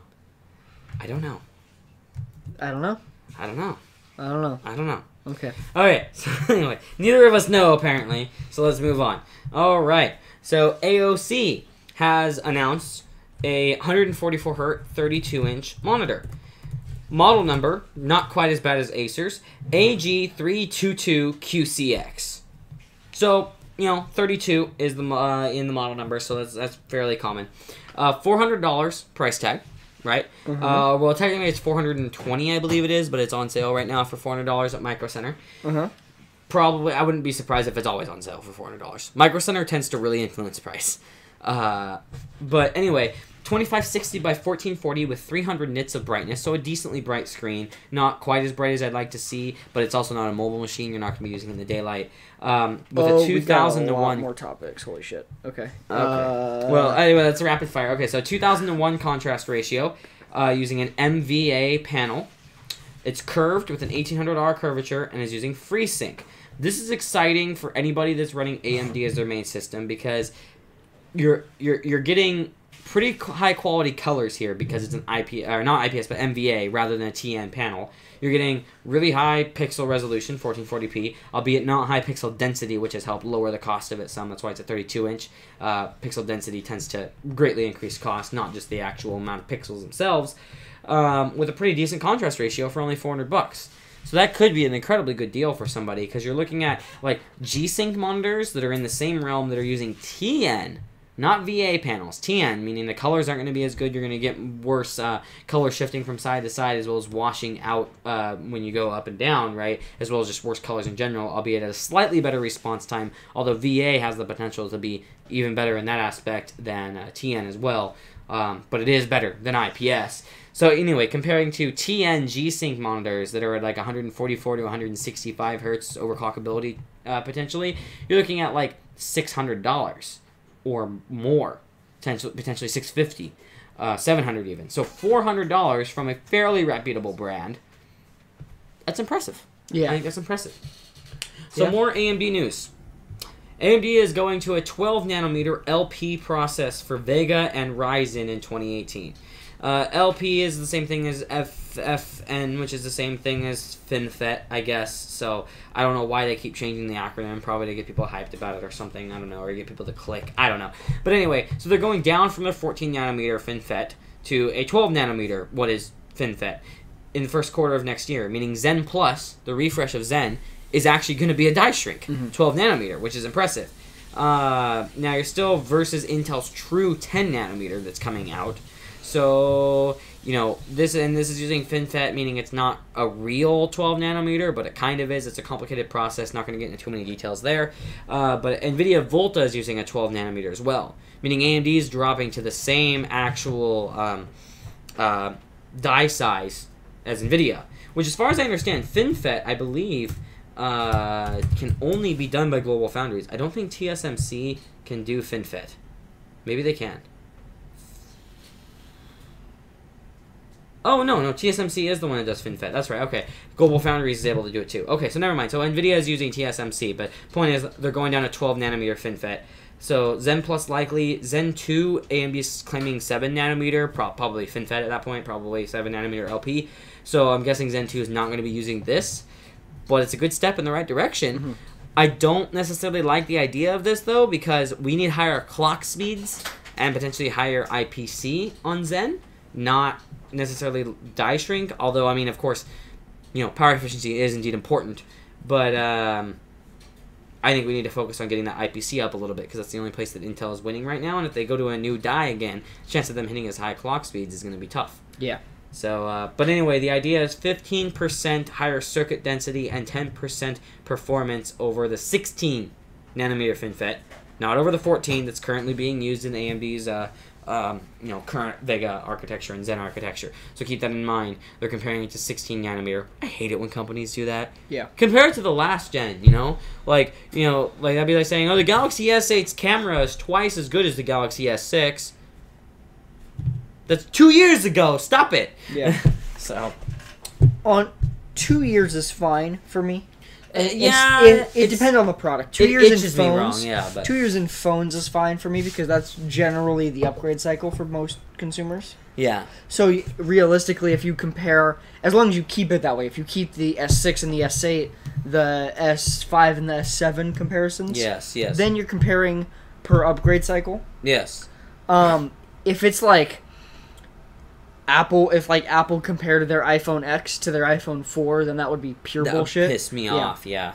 They didn't do that. I'm just saying that would be a dumb thing. If they did, yeah. As hypothetical. Yeah. Okay, Tesla and Yes. AMD. Yep. What? Yeah. So they're in the same subject title here. Uh-huh. Yeah, so Tesla, for those that don't know, likes to make everything they can on their own. Which is cool. Yes. So they are building a gigafactory to build batteries so that they will not have to rely on other companies, mainly because there aren't enough batteries being produced in the world for even one of their factories. So the plan is, Tesla's building their own factory. Eventually, the newer factories are also going to integrate the car production facility. The only reason they don't do that now is they already have a car production facility in Fremont, and it would be kind of a pain to scrap that. Yeah. So, like the second gigafactory, the ones they build in Europe and China will all have the car manufacturing built in. So that way, everything's vertically integrated. However, where does AMD play into this? AMD plays into this because Tesla likes self-driving cars. Self-driving cars require processors. What does AMD make? processors. Yes. Oh, it makes sense Yes. now. Now, though, I mentioned vertically integrated processor or manufacturing. That's because AMD isn't going to be just making and handing Tesla processors like they would do, like Tesla and Nvidia's partnership would happen. Tesla is using AMD IP. They're working with AMD, intellectual property, for those along with what Global IP is. Foundries, to custom design and manufacture chips specifically for artificial intelligence and self-driving processing in their cars. So Global Foundries will be the manufacturer. AMD will be helping a little bit with development, as I'm Presumably, guessing. And my guess with how Tesla would do it would be that Tesla would have Global Foundries set up, and then Tesla would probably just rent hardware from Global Foundries for the manufacturing and do it all in-house. Because ideally, not in the first Gigafactory, but in future Gigafactories, everything for the car would be made in the factory. Like what Elon Musk has said, good to go all one place. What Elon Musk has said that he wants is in one end of the factory, like trains or carts or whatever with just raw material come in, and cars come out the other end. And I like that. I like that concept. It's cheaper for manufacturing. It streamlines It's more efficient for manufacturing. It's better for the environment. It's better for the environment. If you are ideally, part of why they want multiple gigafactories is they don't want to be shipping cars around the world because that costs a lot of money. So if you have little bit. If you have raw material going in one end in Europe, out the other end, cars coming out, they're there. Yep. Same thing in probably 2 in China, my guess, to cover the rest of Asia. At least another one in the U.S. Probably one in South America eventually. The goal is for Tesla to just like everywhere, every major section of the world they sell cars, they're going to have a big factory. And it makes sense. It's a logical way to do it. Yeah. So, interestingly enough, this is Tesla has 50 employees working on custom hardware for this. So again, this is using AMD intellectual property, but is mostly designed by Tesla in-house. Led by Jim Keller. Yes. You know who that is? I know exactly who Jim Keller is. I was hoping so. Zen, the architecture Zen from AMD, is thanks to Jim Keller. And now I've talked about Jim Keller before, and he's kind of that guy that comes and like does something for a company and makes a couple $1 million and then leaves for a couple years. Yeah. Well, he did exactly that. He left AMD about 1.5 years, 2 years ago when he was probably presumably done with his work on Zen. Yep. And now Tesla's like, hey, we need some help with something. And he's like, yeah, sure. So I'll go over what he has done and contributed to the tech industry. For AMD, he worked on the K7. He was the lead architect on the K8. Which is one of the most popular series of CPUs, the K7 and K8 out there. He was from the AMD. lead architect on the K8. That was when AMD was competitive. Yeah. He made he worked on the K12. He worked on Zen. He worked on Apple's A4 and A5 chips. He was a co-author of x86-64, which is 64-bit. And he was a co-author. And 32-bit. Yeah. Co-author on 86-64 is... I misheard you. Okay, yeah. Hypertransport, I don't know what that is. But now he's working at Tesla. Is he really? Continue talking. Yeah. Okay, so Jim Keller is like a god when it comes to engineering. Hypertransport. I was going to say, so the hypertransport is formerly known as lightning data transport, is a technology for interconnection of computer processors. That's what I thought. It's like a... So it's a hypertransport link. Yeah. Is something you can actually overclock. Older chips. Looks like newer chips you can still overclock. I know, I'm just saying this looks like it was made in 2001. That'd be correct. Yeah, I was introduced in April 2nd, 2001. The Hypertransport Consortium. Interesting. That's something I didn't know a ton about this. Next episode of Blips might be on hypertransport. Okay, so anyway, Jim Keller is amazing.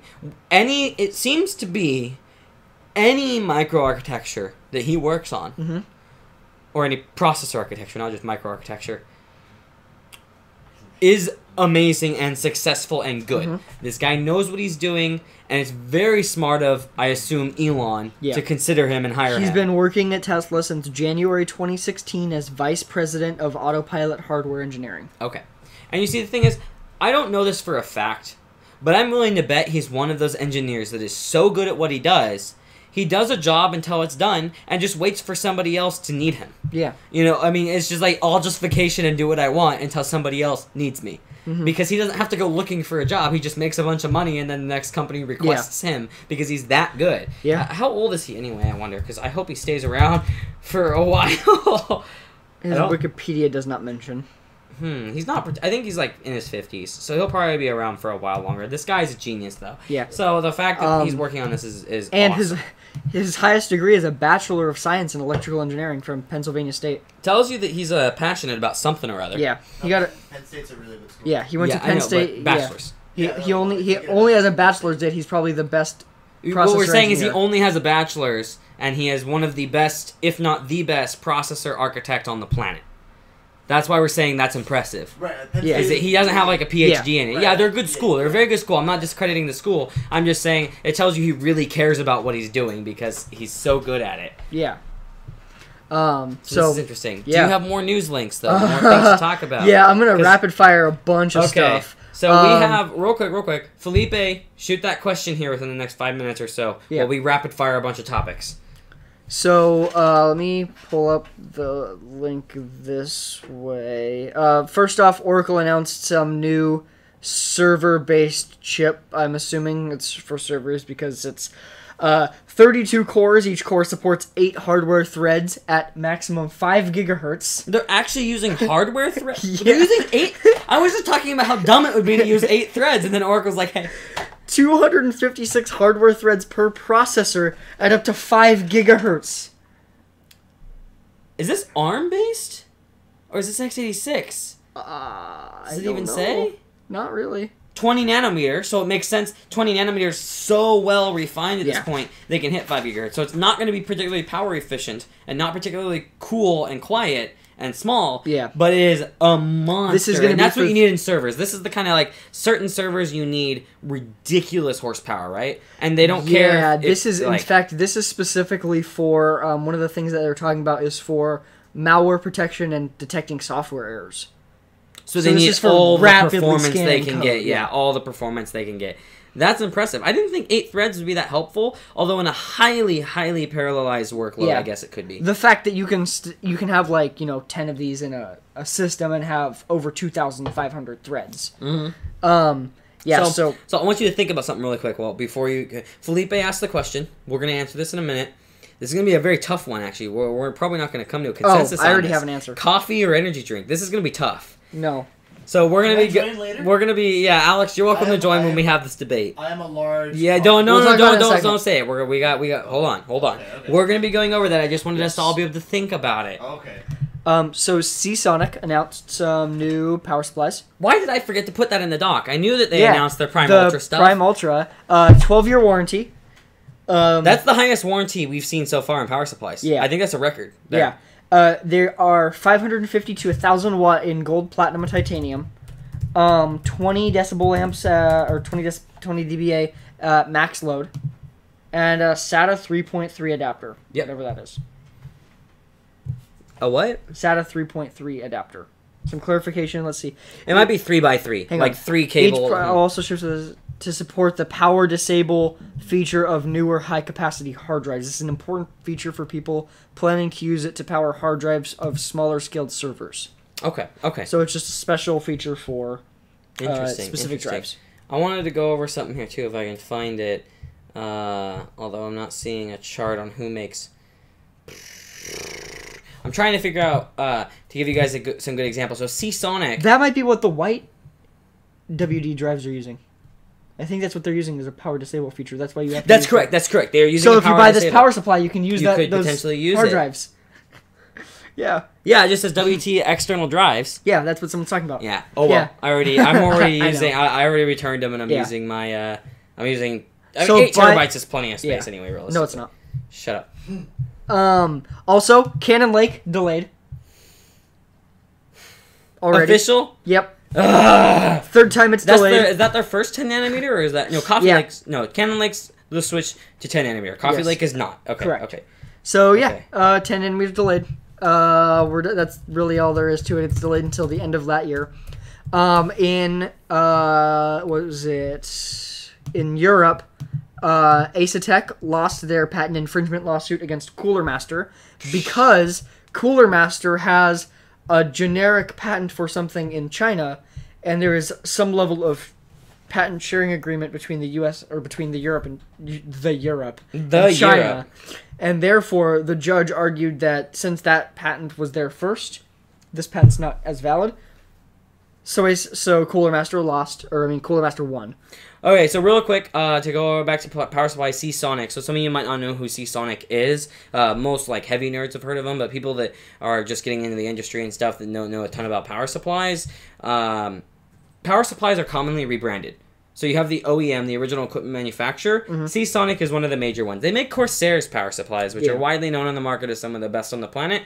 Yeah, you can buy them directly from Seasonic. You're going to get a better deal, potentially a better looking power supply without Corsair's digital features, but you're going to get a great PSU. So Seasonic's not a sketchy brand. They're an incredibly good brand. In fact, my next PSU, I'm considering being it, but anyway, continue. Yeah. Also, an update on the Toshiba acquisition. Oh, okay. It looks like, so the deal is not fully finalized, but it looks like we know who Toshiba is going to be selecting. It is not going to be Western Digital, thankfully. Thankfully. It is going to be the Bain Capital, Apple, and now Dell has joined into that group to That's interesting. to stop it. I honestly think that Dell also joined in because they didn't want WD. Well, it makes sense. Dell is a they're a system integrator. Yeah. So the less competition for them, the higher prices they pay. Yeah. The higher prices their products. And they don't want that. Yeah. And that makes sense because we don't want Western Digital to get too big. We need competition, and companies are helping promote competition. And I appreciate seeing quality companies like Dell and Apple do that. Yeah. So that's really good. I like to see that. It also looks like Foxconn was a bidder in this. Okay. But the Japanese government didn't really want them because they want companies with less ties to China's government. Oh, that makes sense. Yeah. Okay. So, because Japan. Okay. Yeah. Interesting. But it looks like they signed a memorandum of understanding with the Bain Capital-led consortium for the sale of its memory chip business. No other details were disclosed, but the report puts the sale price at $18 billion. Wow. That's a lot higher than what WD was going to pay, right? I think that's about No, I thought WD was at like 13 or 12 billion. Let's see if we can... Wait a minute, just pull up last week's stock. Oh, yeah, good point. We can just pull up last week's stock. I'll just go to Drive. Drive. Oh, yeah. I have it open. You already have it open, bruh! It didn't like you for a minute there. Nope, it doesn't like me So, at all. yeah, I wonder... So, Toshiba... 18.3. So, yeah. Okay, so it's about the same. Okay, but Toshiba is making a smart selection then. They're trying to do the right thing. That's good. That, theory, or there's something else in the deal, because, I mean, we don't know all the terms. Correct. If there's, we'll see when if there's that when many companies joining in, there's probably some other benefit. Yeah. So I'd imagine if there wasn't, they'd dump more money at it. Yeah. Okay. But yeah, looks like we should be not having to worry about WD taking over the entirety of the flash storage industry. Which is good. Well, Just not the entirety. Samsung is a major player. I know. So, I mean, there'd still be two, realistically. Oh, well, now there's three. Yeah, so they're now, okay, which I appreciate. And I mean, because, like, I feel like WD's starting to focus on SSDs a little bit, but Seagate's still focused on HAMR. Mm-hmm. And as you all know, if you watch the channel consistently, I did a video on that in specific yesterday. But yeah, HAMR is what Seagate's focusing on for hard drives in specific. So they don't seem to be moving too much over to like flash-based stuff. So I wish they would because they want more competition, right? But anything else major that you can think of, or shall we discuss this this thrilling topic of coffee or energy drinks? Apparently, there's hands-on with 8K VR headsets. That's what we need. Look, I'll take 5. Yeah. 300 millisecond latency.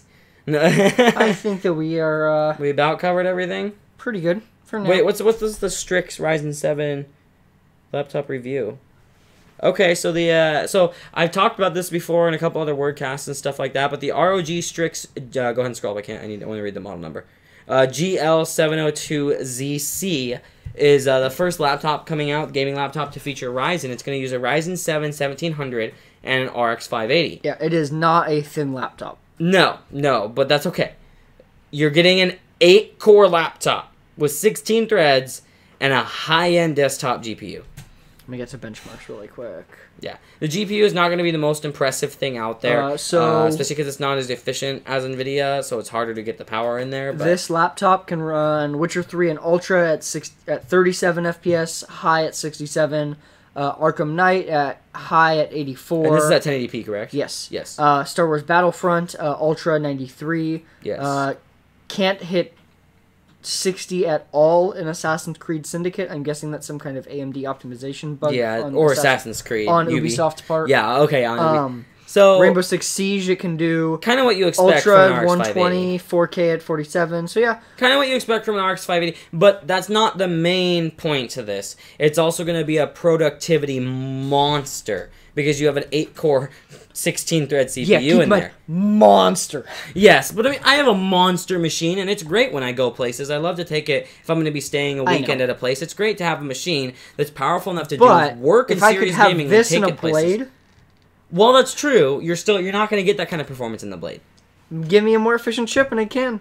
Well, yeah, but then there'll be a higher core count, higher clock speed chip that'll go in something like this. So, but anyway, yeah. So I mean, it is big. It's not as big as like my MP9872 from Sega. That's because nothing on the planet is that big. Actually, that's true. I think it is the biggest laptop chassis on the planet. I'm not talking about laptops. I'm saying you have physically the biggest item on the planet.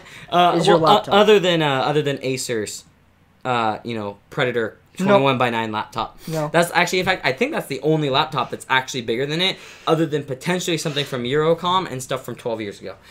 Yeah. So that's interesting. So yeah, 8 cores in a laptop is really exciting in my eyes, honestly. That's something like, if I ever get another laptop to replace my Sega, it's going to be an 8-core machine. Okay, so let's discuss this topic. Do you want to join, Alex? Coffee. Yes, sir. Okay.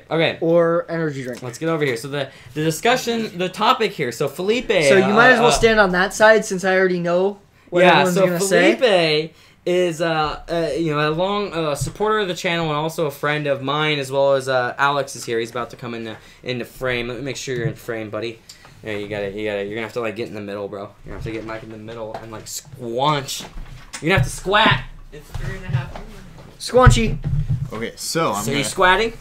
Where am I? Okay. There you are. Hey guys. Okay. Hi guys. So yeah, so Felipe has been a long-time follower of the channel. We appreciate him, and also a friend of ours. And he's a very handsome Latino man.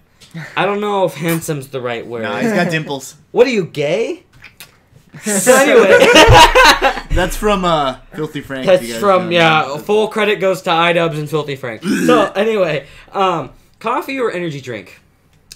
So I'm gonna sit here and I'm gonna let's say our votes first. I'm gonna say coffee. What do you say? I'm gonna go with that coffee. What energy drinks? Okay, here. All right, so my brother over there is also saying coffee. So it's 3 to 1. Yeah. All right. But what we're determining here is more so why, not so much what you prefer. So Felipe gives us a food question every week, and we discuss it. Now, is this really at the very question? End, this is a drink question. This is true, but we discuss it at the end of every WordCast. So hopefully he continues to do this. If you miss one, I'm gonna be mad at you, buddy. But anyway, so I know where you work.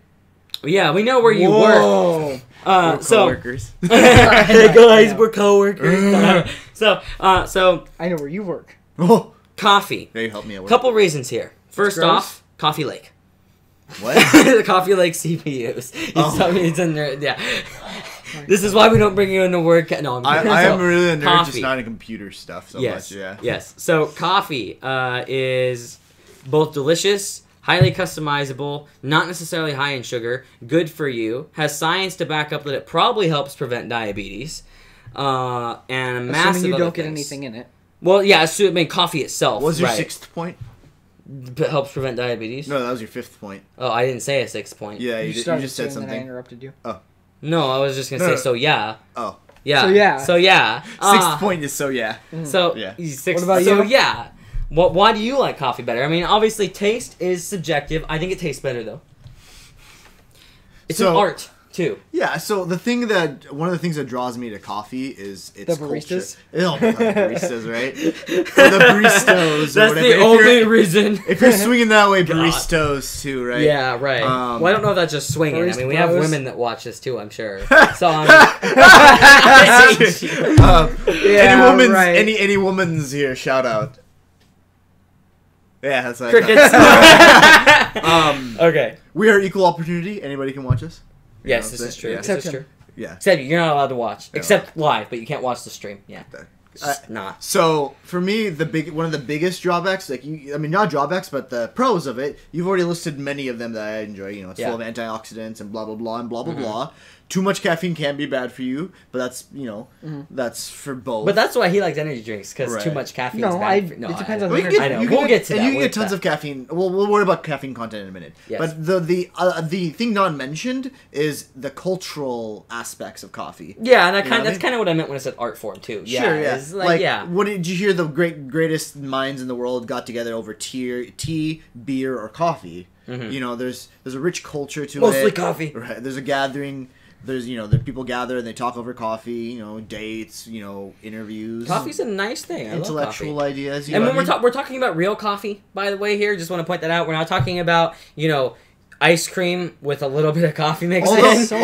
Although that can count. Oh, that can be good at times, right? It. We're not gonna say it's nothing. Like it is. Frappuccino is a but valid it's not, Italian form. But it's not gourmet coffee, and also you can have gourmet frappuccinos. Frappuccinos in America when it comes to American coffee. We mean generally. bastardized. He means bastardized. I mean particular brands. Okay, we're not talking about Starbucks. Shh, don't use their name. Although we can't. I mean, their coffee. We can. If that's the coffee form you take, that's fine. I am one for diversity. We're talking about Portland, the small coffee so everyone shops here is hipsters. Everybody here in I'm Portland not even talking about hipsters. Yeah, I know. How is it that you're from Portland and you don't like coffee? Everybody in Portland You realize loves I go coffee. to Pete's twice a week. You know what I mean? It's It's not not your your biggest thing. Anyways. It's in the Pearl. Okay. Yeah, it's I literally get coffee multiple times a week. I just prefer energy drinks. Coffee is an art with your little leaf, and your. It's great. Or you mean It's Green wonderful. Hornet? What does he draw on it? Oh, I don't even remember. God. It's a leaf. It's a leaf. It's a leaf. Green Hornet. Yeah. But yeah, so in Portland we have a rich coffee culture. You hear about it in Portland, Seattle. You walk a block anywhere, there's a coffee shop. And I'm not gonna be like Ethan. I'm not gonna discredit Starbucks. I'm not gonna discredit wherever you go for coffee. Coffee's cool. In fact, we have such a rich culture around coffee here. Guys in cars getting coffee, which is a comedy show. I think that's what it's called. Is a comedy show where two guys sit in a car. And then they go to a coffee shop, famous somewhere. They did one. They did one here. Yeah. We went to the shop. Can't remember the name, unfortunately. It was amazing. It was coffee, in Southeast, wasn't it? Yes, yeah, correct. Southeast. And it was Portland. really good. It was really good coffee. Yeah. Energy drinks. Yeah. So why? So I was answering this question based off of the drink itself. Oh, okay. So you're not factoring in culture implications or anything like that. I just prefer the taste. There's at this point there are. So you like sugar, is what you're saying? No, I'm kidding. Actually, the one I drink the most now is the organic rock stars. Right, that's which right. Is pretty much just caffeine and flavoring. Okay. Not even much We're never flavoring. gonna have agreement on this. By the way. Why do you? I don't even. I've never. Sorry. I don't drink energy drinks. Why do you go if you need just caffeine, lots of caffeine? Why don't you go the 5-hour shot energy route? I hate the taste of those, and I drink it slowly. So I very much have a caffeine addiction. Mm-hmm. Oh God, I do too. Yeah.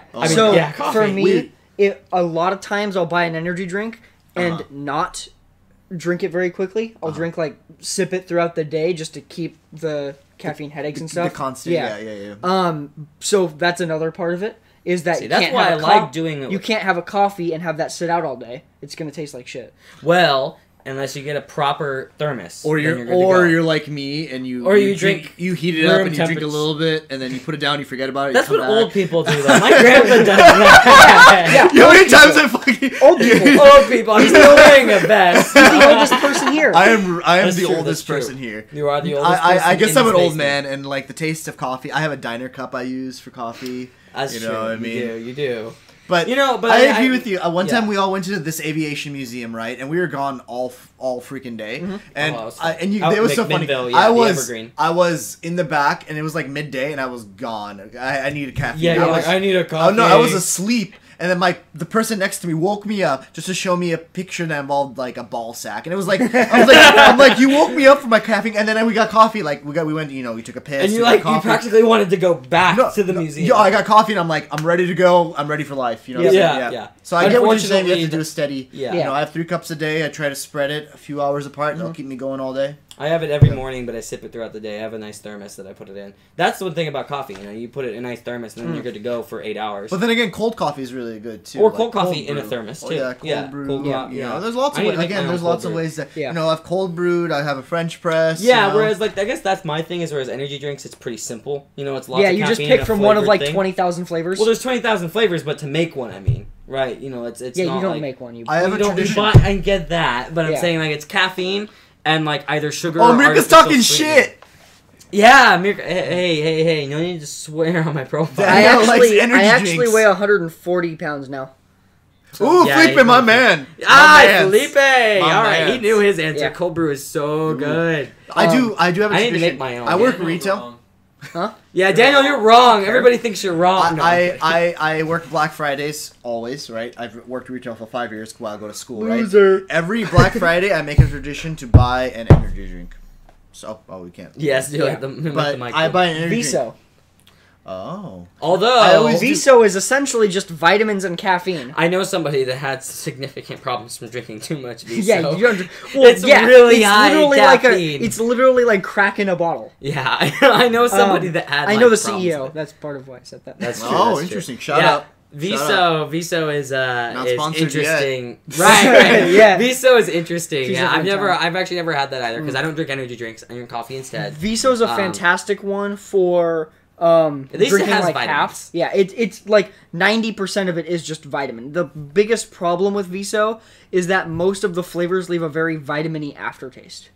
There's only a few flavors that I actually want to drink because of that. Are they more caffeine intensive than energy drinks generally? Yes. Okay. My a pro for the coffee side over the energy drink side is it's certainly cheaper if you get your beans yourself and you grind them yourself and you prepare them yourself. How much for This is 16 true. ounces of coffee regularly, if you were to do it yourself?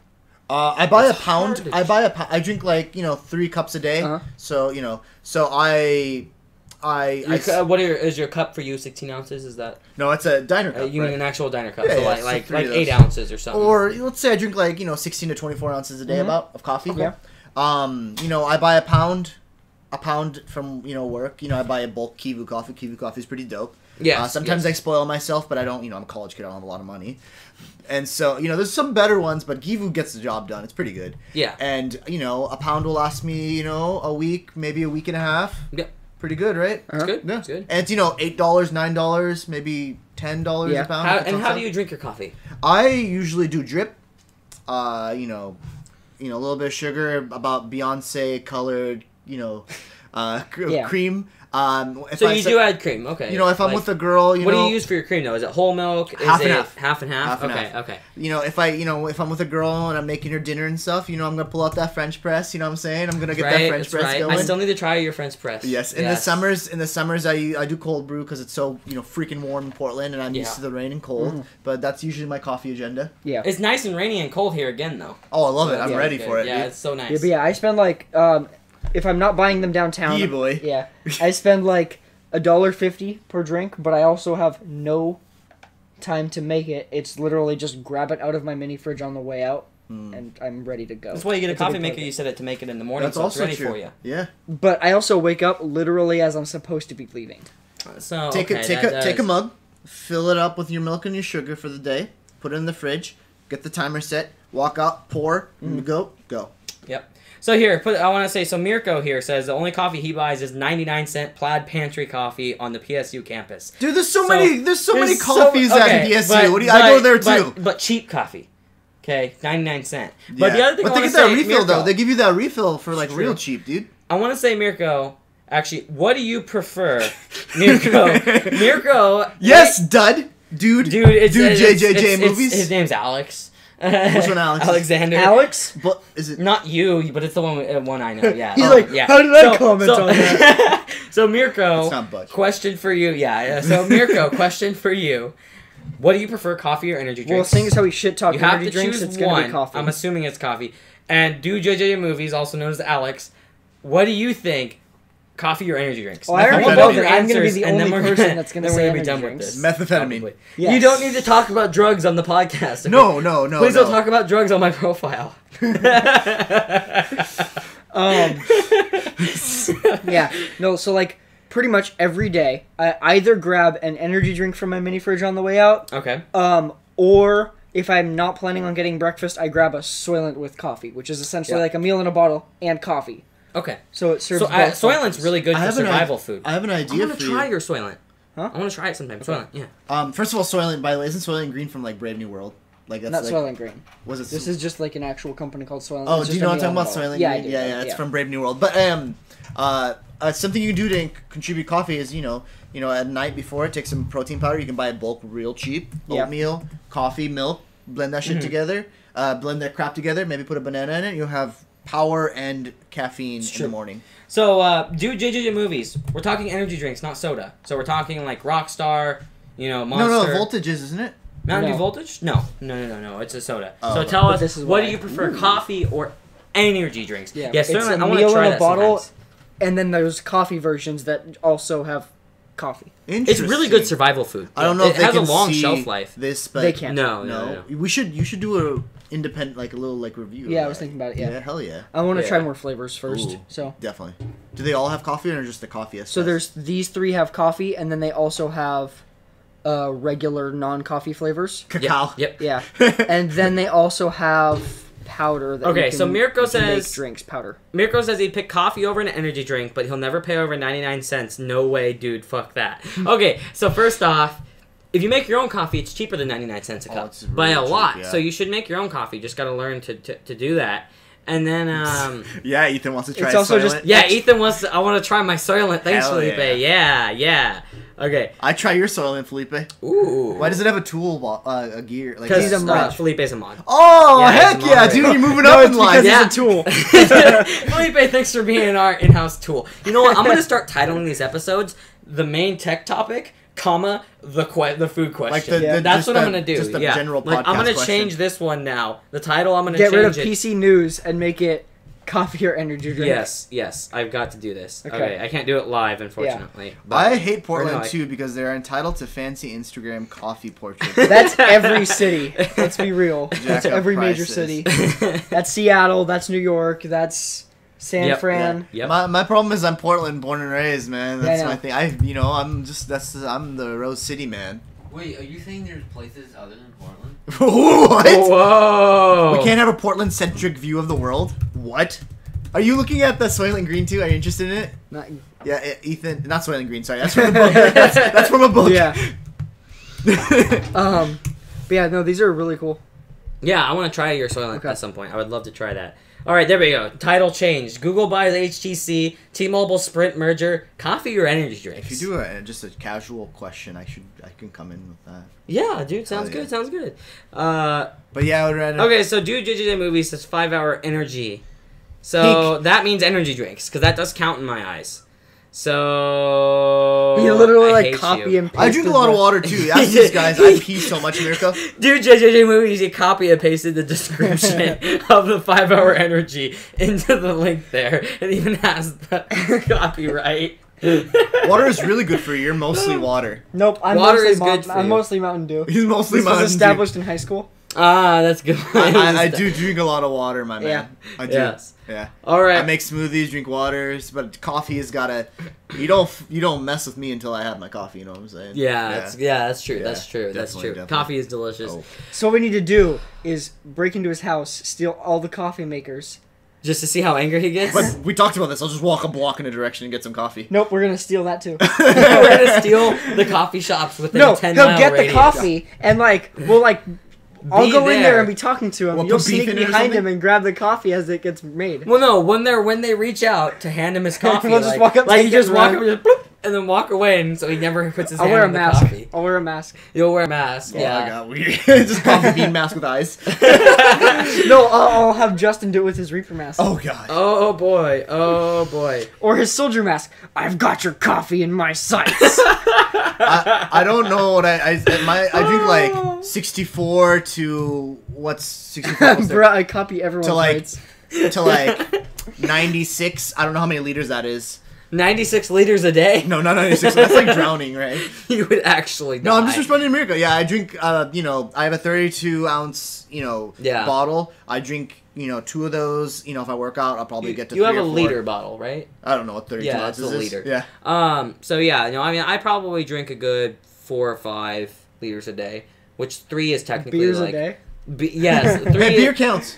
5 is technically, or 3 is what you're supposed to get. Like 2 is kind of the minimum, but 3 is like considered healthy. Yeah. But then you can do more than that if you're sweating a lot or whatever. But you have to be careful about doing more than that because then you mess up your electrolyte balances. That's only if you go really, really excessive. I mean, like it depends on your biology. Well, yes, but if you go like really excessive, really rapidly, like you could be like that person that people have drowned died during a water drinking contest. Oh, God. Yes, that's right. Yeah. So you can drink enough that it will affect your electrolyte balance to the point that you effectively drown. Yeah, like on a hot day. You can only process 1 liter of water an hour. Yeah, Thank you. So after a liter, it's probably you cut back. Yeah, your kidney can process a liter an hour of water. Yeah. But when it's processing that, it's affecting your electrolyte balance. Well, no, because it's processing it out of your bloodstream, so maybe it could. So anyway, whatever. Yeah, what they should have done in like a water drinking contest is you add electrolytes to the fluid that's being drunk. I don't think it's just electrolytes. And salt. I don't think it's just that. Well, salt is an electrolyte. Yeah, that's what I'm saying. So you do salt. But anyway, point is, so you can die from that. Okay, so does the gallon milk challenge done by Calvin. Calvin next week live. Calvin got that shit, dude. Calvin got it. He got it. Yeah. I know in Calvin, he'd probably like pretend to drink it and then just dump it down his shirt and be like, "I'm drinking it, guys."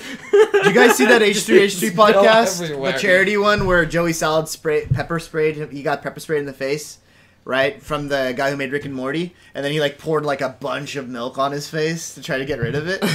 He had a gallon of milk, and that's what made me think of it. You saw that, right? No. Oh, we haven't seen Joey's. Yeah, what's the name who did Rick and Morty? The creator of Rick and Morty. Roland? There's 2 of them. No, the creator of Rick and Morty. The guy there are that does the voice. 2. Oh, the guy that does the voice. Yeah. Josh Roland. Yeah. He pepper sprayed Joey Salad in the face for charity. All right. Well, we're running 15 minutes late, so we got to end the stream here. I gotta work tomorrow. Are we going to say goodbye? Yeah. Yeah. So bye everybody. I got some projects coming up here soon, so stay tuned for that. Got my cable management coming up, my new workstation. Got a new tattoo. He got a tattoo. Yeah. Along with some durability overviews and a review of my Unicomp keyboard, as well as a bunch of shit. From Shit Audio. Launching my new channel has been delayed due to family medical emergencies, so next month. Yes, but you got this. Yeah. Yeah, so anyway, but I do have reviews of 3 shits coming up. 3 shit products. Yes. And by that I mean Shit Audio. And he got mad when I said that his stuff sounds like shit. Because he did not realize. Yes. I hate shit. Anyway, alright, so yeah, anyway, see you guys next time. Thanks for tuning in.